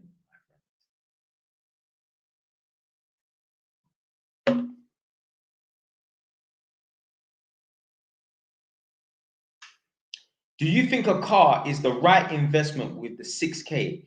Hell no. You got 6K. You're looking at a man that has 6 properties, 3 houses and 3 flats. My car at the moment cost me 1,100. My first car costed me 1,300. Now, fair enough. The motorbike in the back that actually costed me 6,700. But that is after I bought 6 properties. A man's got to fucking treat himself. And to be fair, I've got another motorbike as well. I've got one at my mum's house. I've got 2 motorbikes. I've got one here in Northampton. I've got one in Edmonton, in North London. Yeah? So I've got 2 motorbikes. That bike there cost me 3,200 years ago, like nearly 10 years ago. And yeah, obviously it's worth 5 grand now because obviously it's gone up in value and that. But do not waste your money on no expensive car. Big up Exponential Lewis. He will tell you, yo, yeah, be humble and just drive, you get me, a humble car. It's funny. The guys that own the properties are the ones that drive the humble cars. And the people them that don't own the properties are the ones that have the flashy cars. I have properties. Nadia has a property. Nadia's friends have properties and that. And all of them, maybe bar one, all the friends, all the property, all the friends' property and that, yeah, all the friends that have properties, they drive humble cars. And then on the other hand, I know man that have nice cars. Guess what? Guess where they live in? Guess what they got? Guess they got 7 properties in it. No, they got a 7-minute walk away, yeah, to the nearest shop from their council house. That's what they got. Yeah. Man got the latest Mercedes and a BMW and that. Went to a tenant's house about a year ago, and this woman's talking about, yeah, my daughter and her boyfriend that live here, yeah, they're talking about saving up to buy a property. The son-in-law, this guy's got a fucking Jaguar. Yo, trade the fucking car in and go and use that money to buy a property. How the hell, yeah, can two adults not have enough money to put down fucking 16 grand, 18 grand on a 3-bed house? How do two people not have 16 or 18 grand to put down on a 2 or 3-bed house? How? Doesn't make no sense. Do you know why? Because they're wasting their money on the wrong thing. Because when I was younger, when I was 24, I bought my first house, which is next door. Obviously, it was cheaper than it is now. Now it's worth 210. I bought it when it was worth 140. I bought it for 136. Why didn't you become a lawyer? Oh, no. Never thought about it. No, I didn't even know what to do. I became an electrician because my mum said, why don't you do that? She knows someone, got his own property, got a nice car. You know, he's doing all right. Boom, get your own property.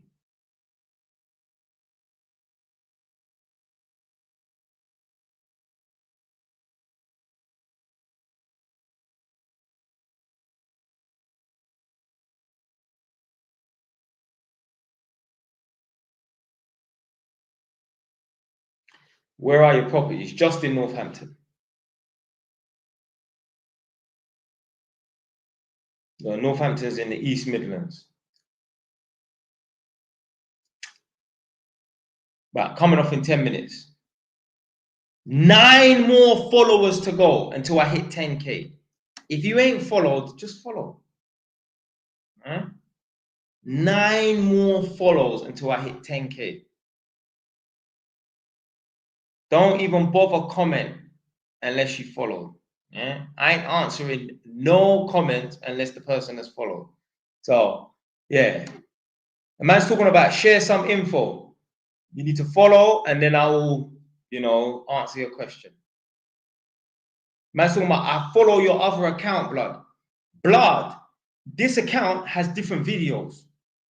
Like, you see on my other account, the JY's TV account, I've got like 15K followers, something like that, 15,200 and that. Every day I'll get like 10, 20 new followers and that. I'm like, yo, you're following the wrong fucking account, motherfucker. Go and follow the other account, man. You're following the wrong one.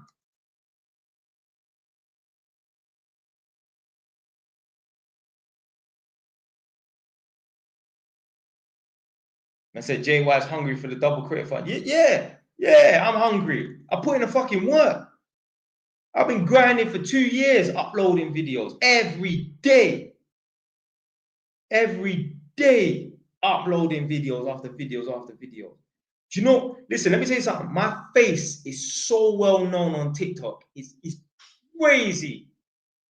Even, yeah, you lot will see this video. Press 1 if you've seen this video. There's a black girl who has a podcast and she's talking to a guy that she's brought onto her show, and he was actually interviewed on the RTM podcast. I can't remember his name. He's a Tottenham man. And she said to him, press 1 if you've heard this black girl say to him, unpopular opinion, but do you think that certain men become stepdads to avoid being homeless? They got that from me, blood. They got that from me because I made that viral video talking about certain men, a lot of men, become stepfathers to avoid being homeless. They got that from me. I even showed Nadia today. Or was Nadia? I think Nadia was scrolling on her phone. Nadia was scrolling on her phone, and I heard the video, and I said to her, like, do you know where that's come from? And she's like, is it because you made the video? Something like that. I think she even clocked it first, so I told her, one of the two. But she was like, yeah. They got that from me.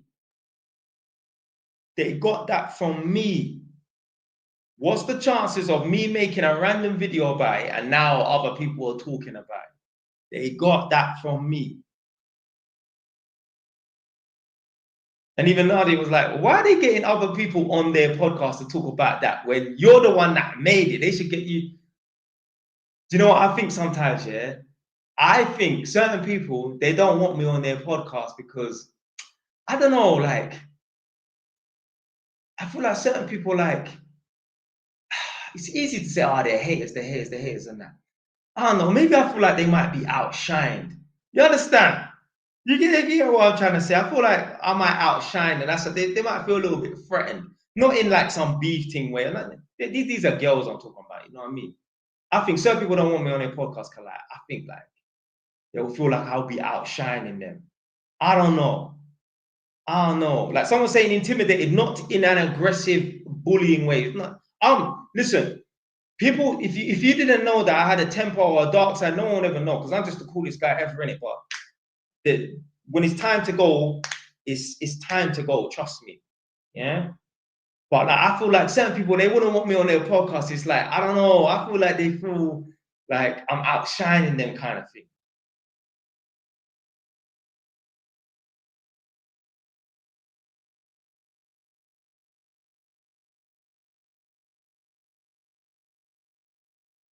I remember, yeah, one time, yeah, I went to Nadia's house and she had this friend there. Now, obviously, I don't know this friend from nowhere. I'm meeting her for the first time. This friend, yeah, obviously, Nadia must have told her, yeah, he's got 6 properties and that, like, and whatever in it. When I went to the yard now, when I went to Nadia's house the first day, she's like, yeah, and I earn this much. I earn 90K a year. I'm an alpha female and that. Like, fam, like, I didn't even tell her that I've got 6 properties. I didn't say nothing. I'm just there chilling. Yeah. Obviously, it was only afterwards I found out that Nadia told her that, yeah, I've got X amount of properties and that. But I'm just there chilling. Yeah. And she's like, they're really trying to prove herself and that. Oh, yeah, I got 6. I'm looking at buying a property soon. I earn 90K a year and that. I'm an alpha female. And I just think to myself, this person really is a tryhard and that. And if I'm not on a date with this girl, I'm at my girlfriend's house and her friend is there. And I'm sitting there thinking to myself, literally, when she's saying that, I'm thinking, I'm here chilling. I'm not on a date with this girl. And I'm thinking to myself, this is sounding just so too much like a tryhard and that. And I literally thought to myself, there are guys, yeah, and I've heard girls say this. Oh, this guy's so boring. All he did when we was on the date is talk about how much money he had. That's what I've heard girls say, like on social media or maybe in real life and that. And I'm thinking, yo, as a guy, do not do that. Do not go on a date, be bragging. Oh yeah, da da da da. Don't go on a date, be telling the girl, I'm an alpha. Yo, don't be saying that, boy. Because the girls is instantly gonna think, well, you're not that, because the fact that you need to go and claim that means you're probably not that.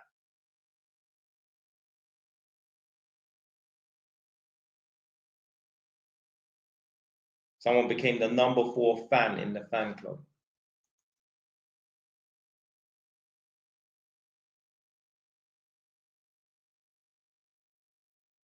6 more to go.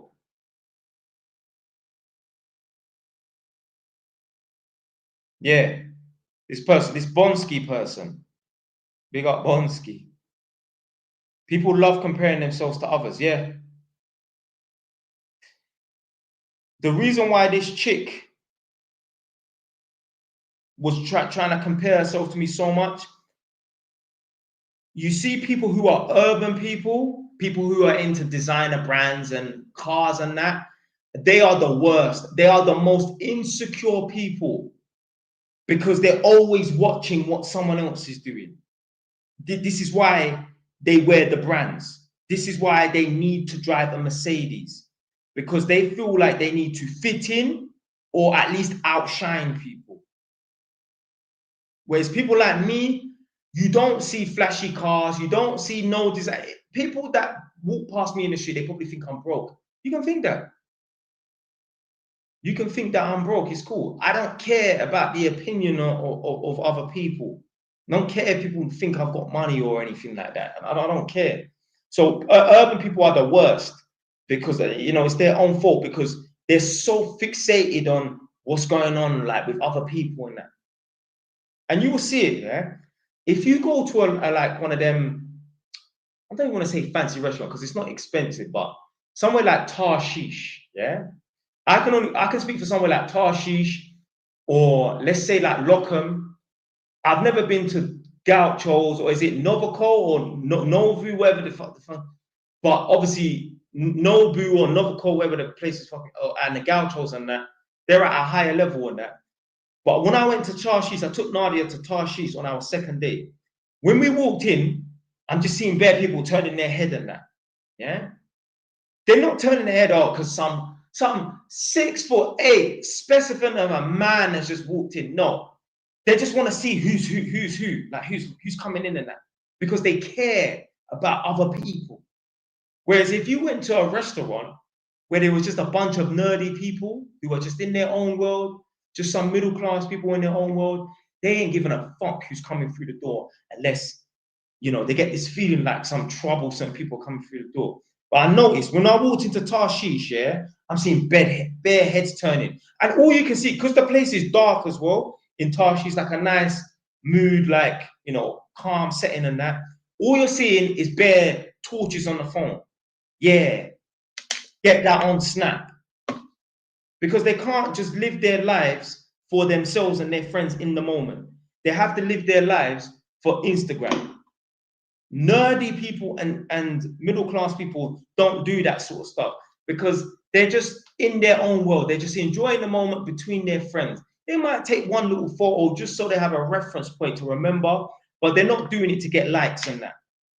Big up Samuel Leeds. My man went to that 7-star hotel in Dubai and I think he stayed there. And he said, can you imagine? Yeah, I think he was either, I don't know if he was on a podcast with a certain someone that has a bald head from Romania talking about the Matrix. Or it was someone else, one of the two. Anyway, he said he was in that 7-star hotel because Samuel Leeds is rich, so he can afford it. He's in that 7-star hotel.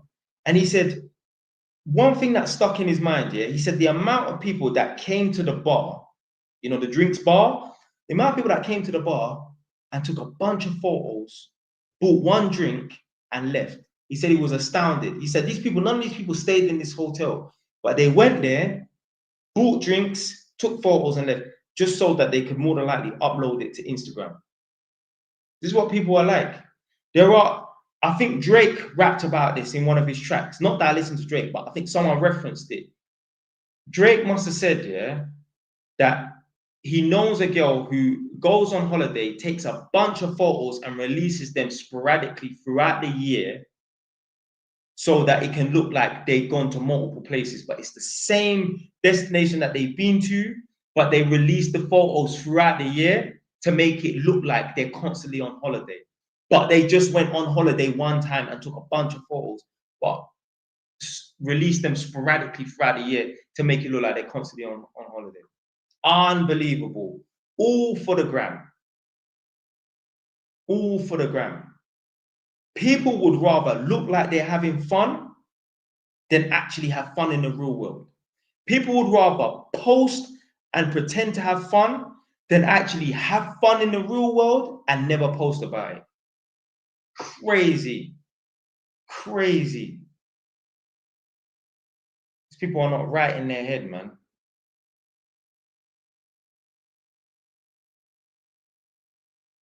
Right, 7 more follows to go.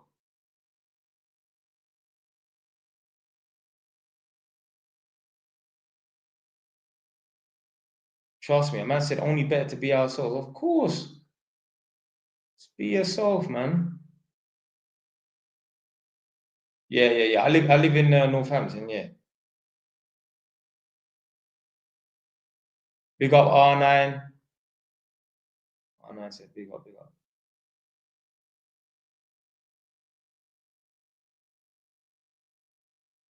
I said, let me be your apprentice. I ain't taking no apprentices on, man. I don't do work like that.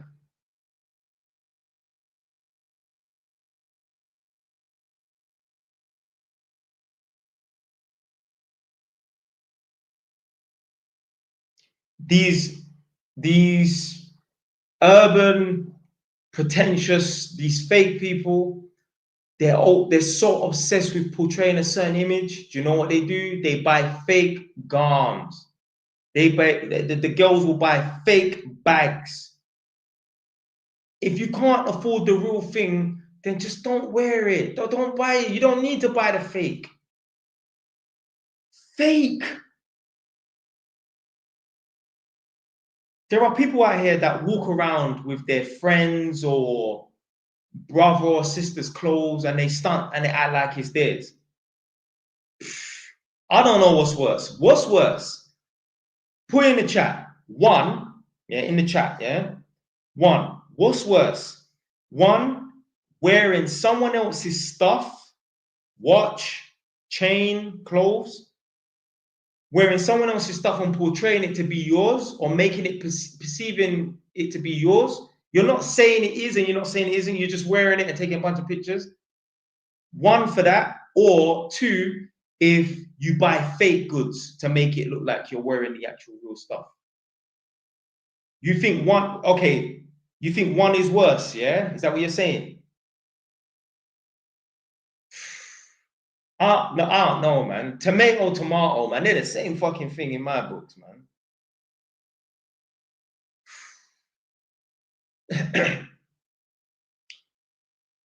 The thing is, both of them lead to the same place, which is fakery.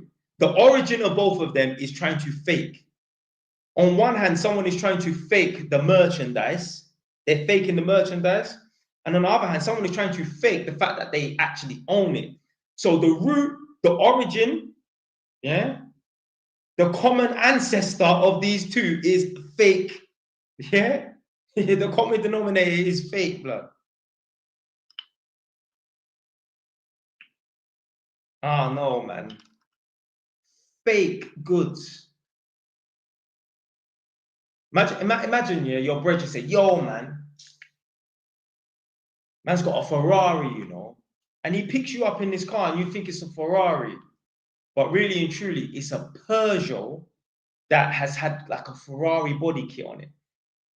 When you're in the car, you're gonna be like, ugh, like, you know what I mean? Like, you're like, this ain't real. Like, you want to know that you was actually in a Ferrari, or your brethren's really got a Ferrari, rather than in a fake Ferrari. You're in a Peugeot that's pretending to be a Ferrari. And they've got these little Peugeot cars that are like some fake kind of Audi TT. You don't know what I'm talking about. Press one if you've seen that Peugeot car. It's like a fake Audi TT.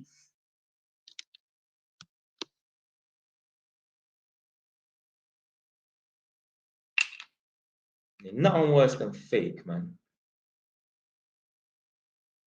Imagine hanging around with a guy, yeah, who he's a fake bad boy.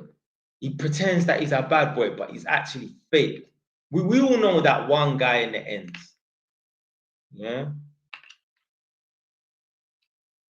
We all know that one guy in the ends, yeah, like he moves like a bad boy and that, like when he's with his friends, but you know when he's on his own, he's not on shit, blood. Man said the Peugeot Urus, you know. But yeah,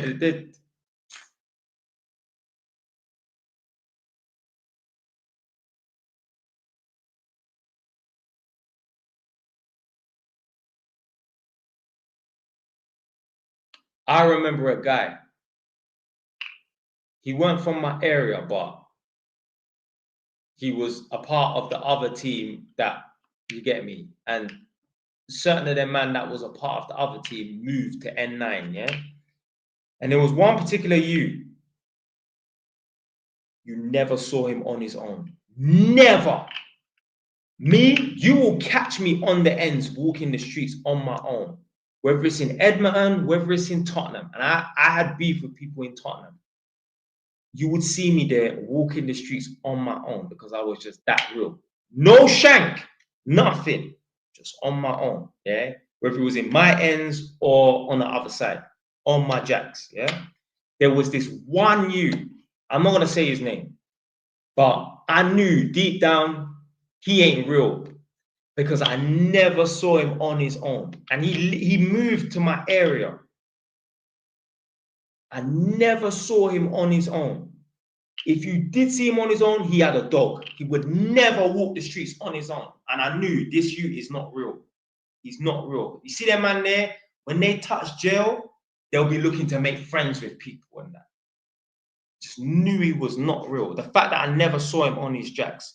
The realest men, you will see them on their own. R.I.P. Revenge, yeah? R.I.P. Revenge 24 from Tiverton, yeah?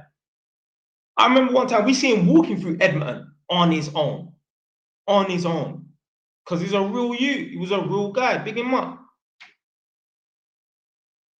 R.I.P. man, he went too young. He was at 16, 17 when it happened. If you know, you know. If you don't, you don't. Obviously, he's my generation and that.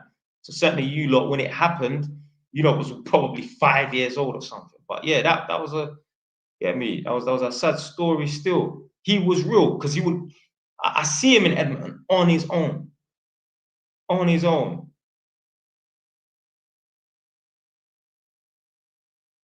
If you know that one guy on the ends, you never see them walking the streets on their own. It's probably because they're not real, man.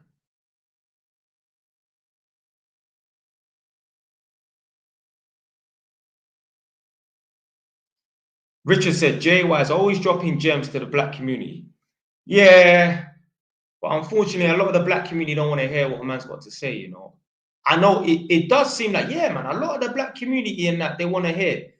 It's not really the black community that want to hear what I've got to say. It's the young youths in general that resonate with man. Black and white. Asian man, yeah? Turkish youths, Albanian youths. Just the young youths in general, they just resonate with my team. I don't think it's got anything to do with the black community. I just think it's just the young youths in general. They just resonate with my team. Because the reason why I say it's not the black community, and it's just the young youths in general, which a lot of them are black, but a lot of them are white. Proper white English boys hit me up.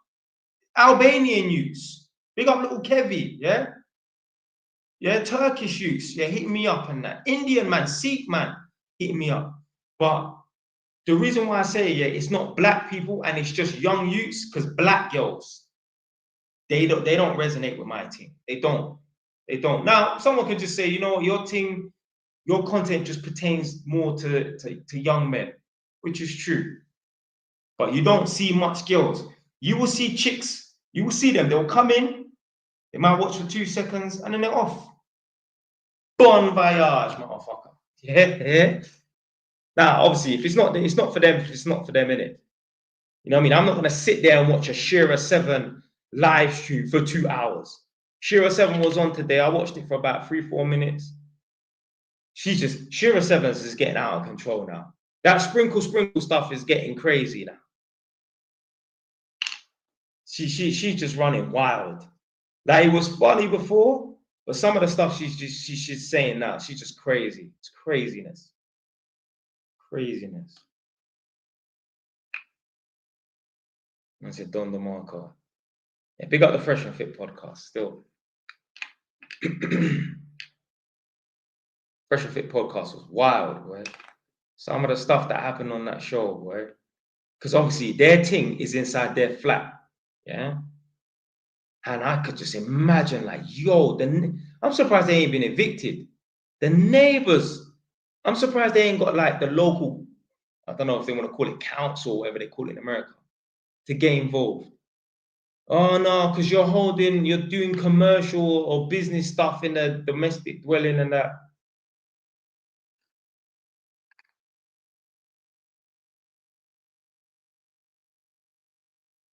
Someone said, Jay Wise, what's your general opinion on a certain someone with a bald head in Romania that talks about the Matrix and his cases he's going through right now? All the cases have been dropped, no? I thought the cases them have been dropped.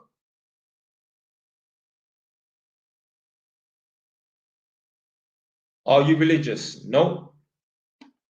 Atheist, blood. I don't believe in God. As crazy as it may seem, I just believe in the Big Bang Theory. I know we came from apes. I know. People seem to think that human beings are not animals. So explain to me why apes and other mammals have brains, just like most creatures anyway, but why human beings, why our females, like every other female in the mammal world, you know what a mammal is, yeah? An animal that carries its young in its womb. Why our females, like every other female mammal, carries its young in its womb? Why is it human beings, if we're not animals, why is it we have a skeleton just like other animals? Why is it we have blood? Why is it we gotta take a shit just like other animals? Why cannot, if we lose our arm and it's amputated, why can we not regenerate damaged limbs, severed limbs? We are animals. There is no such thing as God, unfortunately, for some people. I know some people, it's hard for them to comprehend that, but there isn't. Why is it, if religion and God is true, is it the pilgrimage? Where's the holy place they go to, like the Catholic people? There's someone, if someone dropped the name, is it the pilgrimage and where it's located? Is it in Italy or France? Somewhere, Italy or France. Why is it when those people go to that holy place, nobody who has an illness, Vatican, okay, it might be Vatican. I mean, yeah, the Vatican City is within Italy anyway. Allegedly, the Vatican City is actually a country, you know, technically, apparently, but it's within Italy. But yeah, maybe it's the Vatican. I'm sure it's the pilgrimage or something like that. Anyway, I've seen, yeah, on videos, people pushing people up there who are lying in bed with some illness, cancer, whatever, and that. Why don't they get healed? And even if they do heal, the body has ways of healing itself. One thing that never happens, this has never been recorded. Nobody's leg that's been amputated has never grown back. Why is that? If God is real, why is that? Why is that one person not even been fortunate enough for their leg or their arm that's been amputated to be healed or to grow back, to be regenerated? And that? It's just not. It's just not real.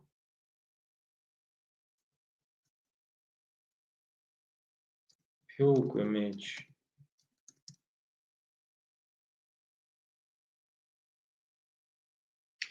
A pilgrimage is a journey to a holy or significant place for spiritual or religious purpose. Oh, okay. So the pilgrimage isn't actually a place, it's a journey.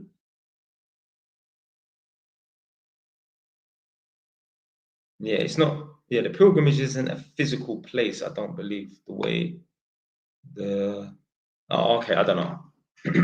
But yeah, there's a specific place. I think it's a lot of people who, you know, their denomination of Christianity is like Catholicism, yeah, so they're Catholics.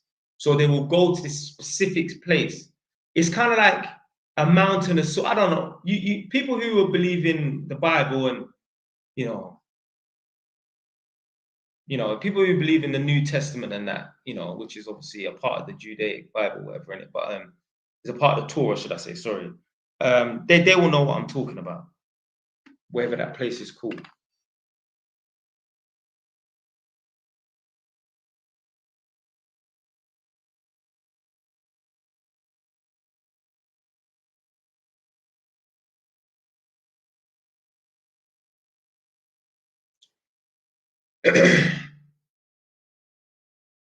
One of my guys works for Skoda as a mechanic, but started trapping part-time to fit in, no lie. Can't make this up.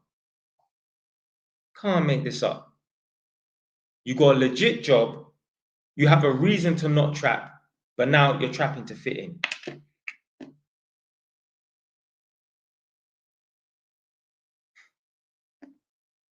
It's a sheep mentality. Bam!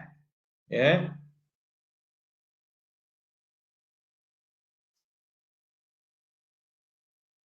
But the biggest sheep are females, 110%. A lot of men are sheep, but not as much as women. No way. that Dr. Orion Teraban, the psychologist guy.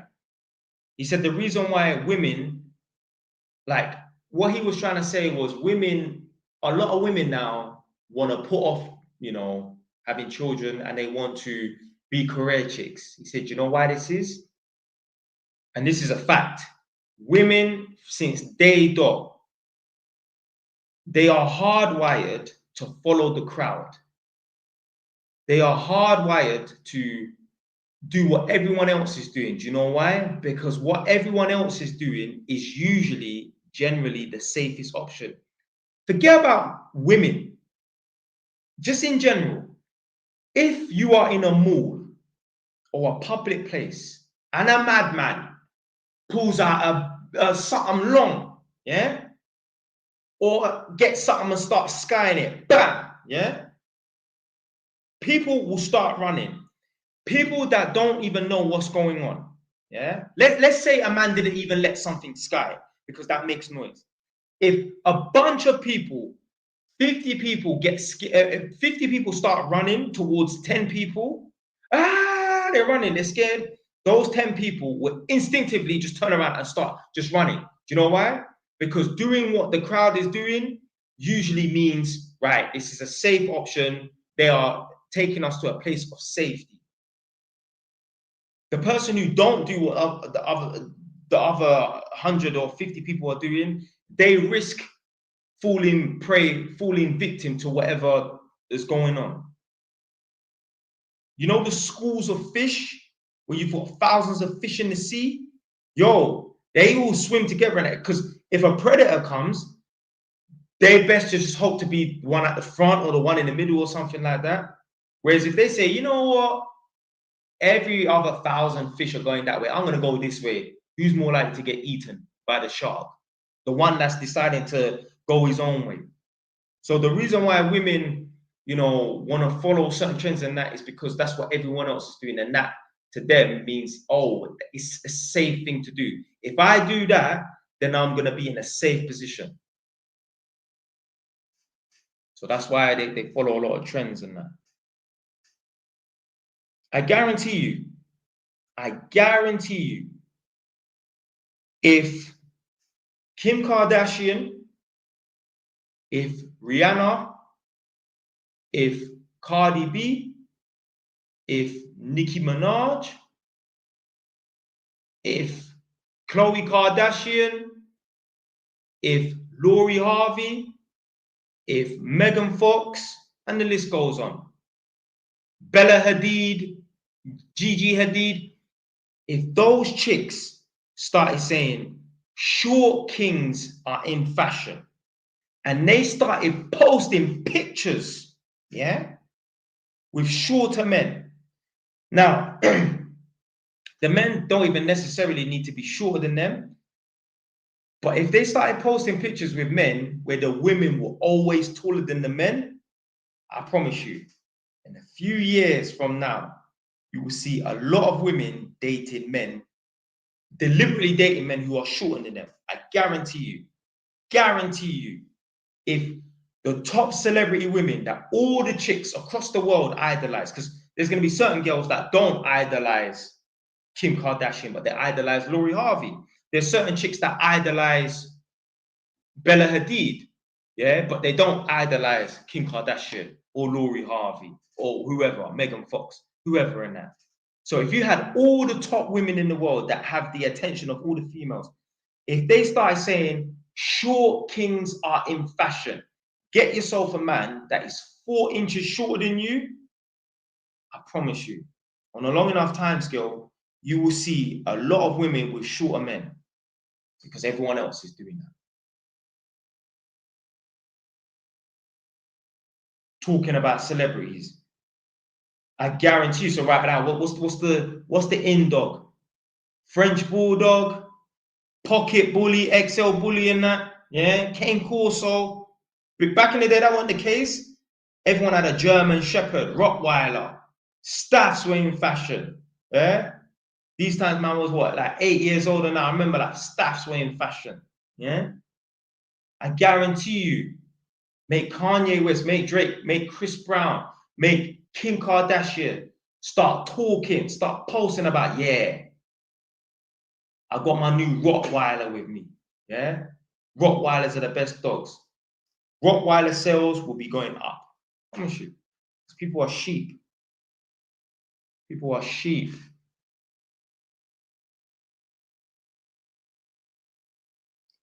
What do you think of the Get's death by a drunk driver? Oh, okay, so he was drunk. Okay. I didn't realize because obviously I've been on live now for what, 2.5 hours. When I first got on live, within the first 2 minutes, I was like, "Oh, what are you hearing about? What do you think about the ghetto situation?" I only heard about it today on this live. I didn't even see nothing on Shade Bar.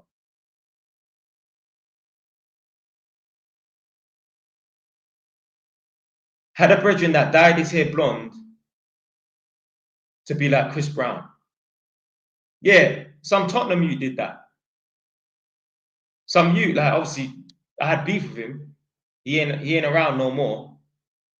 I didn't do nothing to him, but yeah, he's not around no more. Yeah, apparently he did that. Dyed his hair blonde.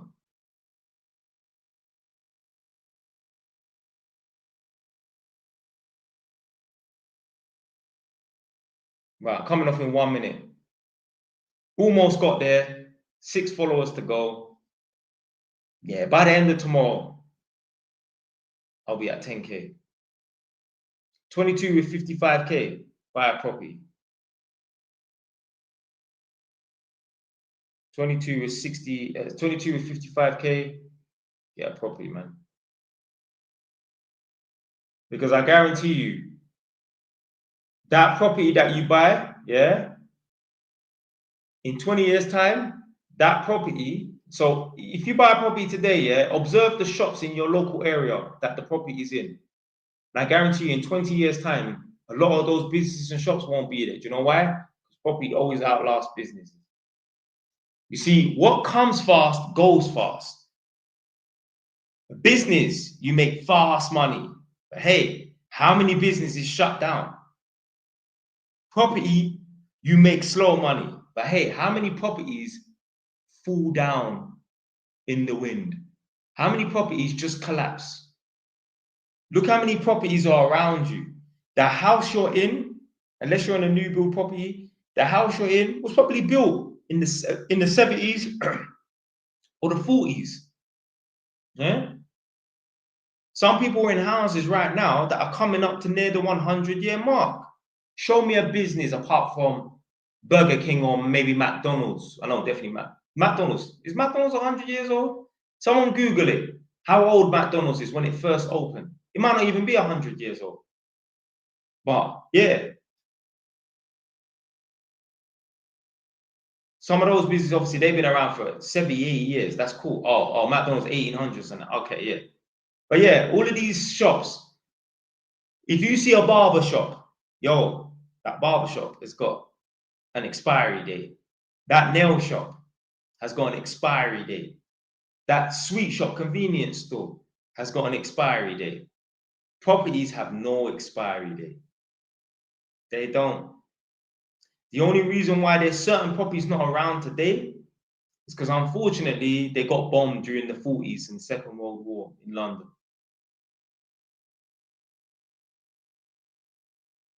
There are buildings in London that are known as listed buildings.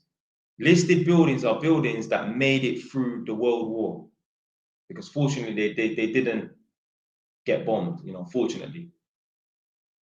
So they're listed buildings. You can't do anything to these buildings. You can't, I don't think you can even change the windows. Alexandra Palace is, I think, a listed building. Walthamstow Dog Track. Press 1 in the chat if you know about Walthamstow Stadium, Walthamstow Dogs. That's a listed building. Just sitting there. I don't think they do anything in there. I think the place is just empty. I've been there. I've been to Walthamstow Dogs before. It's a nice little experience still. You know what? I might have to go like just watch some horse racing or something like that. Yeah, but yeah. I'm sure Walthamstow Dog Track is just empty, doing nothing.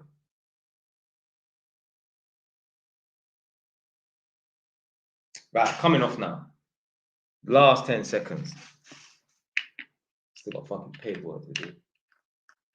Every day I leave the paperwork to the last minute. Would you rather save money to invest or save money to splash out on Porsches and stuff like that?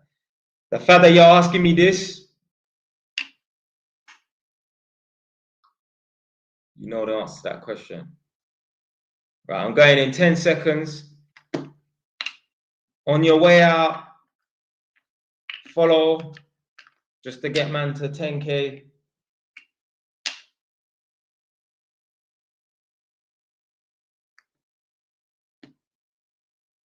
Yeah, but by tomorrow evening, it will be at 10K anyway. I wanted to get it. I wanted to get it to 10K so that tomorrow, when I wake up in the morning, boom, I can just start uploading. But yeah, it is what it is, isn't it? A day late, no problem. You know what I'm saying? See, I'm worried about being a day late. There's some people, they are 10 years late. On the journey to success, they're 10 years late. They will never reach the front door of success. It's Thursday night right now. It's going to be Friday morning in just over 30 minutes. There are people who are broke and poor and have no money. They can't even put the gas and the heating on. And on their weekend, they're not thinking about some ways to make money. They're not thinking about working on the weekend or working overtime. They're thinking about going to some stupid ass function. They're going for a walk. They're going for a bicycle ride for 2 hours just to kill time. Bro, if you are broke and poor and you have no money, you need to be working and you need to find ways to save time so that you can use that extra time to make some more money. You ain't got time to do nothing else but grind and work. What I'm doing right now, I'm grinding. This is work. This is producing content. Why do you think I've got so many videos that I can just post up endlessly on TikTok? There are thousands upon thousands upon thousands of videos of me on TikTok because I just put the work in. This is a 2 hour and 43-minute live stream as of right now. When I eventually get through to this live stream, which will be in probably the next couple months, and cut it up, out of this 2 hour and 43-minute live stream, I will have about 50 clips minimum. Imagine that. That's 50 clips. And, you know, those clips will be on YouTube, which will be running ads through them, which I'll get paid for, and on TikTok. Now, obviously, on TikTok, you need to get a certain amount of views to qualify to get paid in that. So not all of them will. Yeah. Anyway, I'm out. Respect Max for the rolls. Respect you, man, on YouTube. Max and Ms528 for the super chats. I'll see you lot next week, yeah? Stay well done.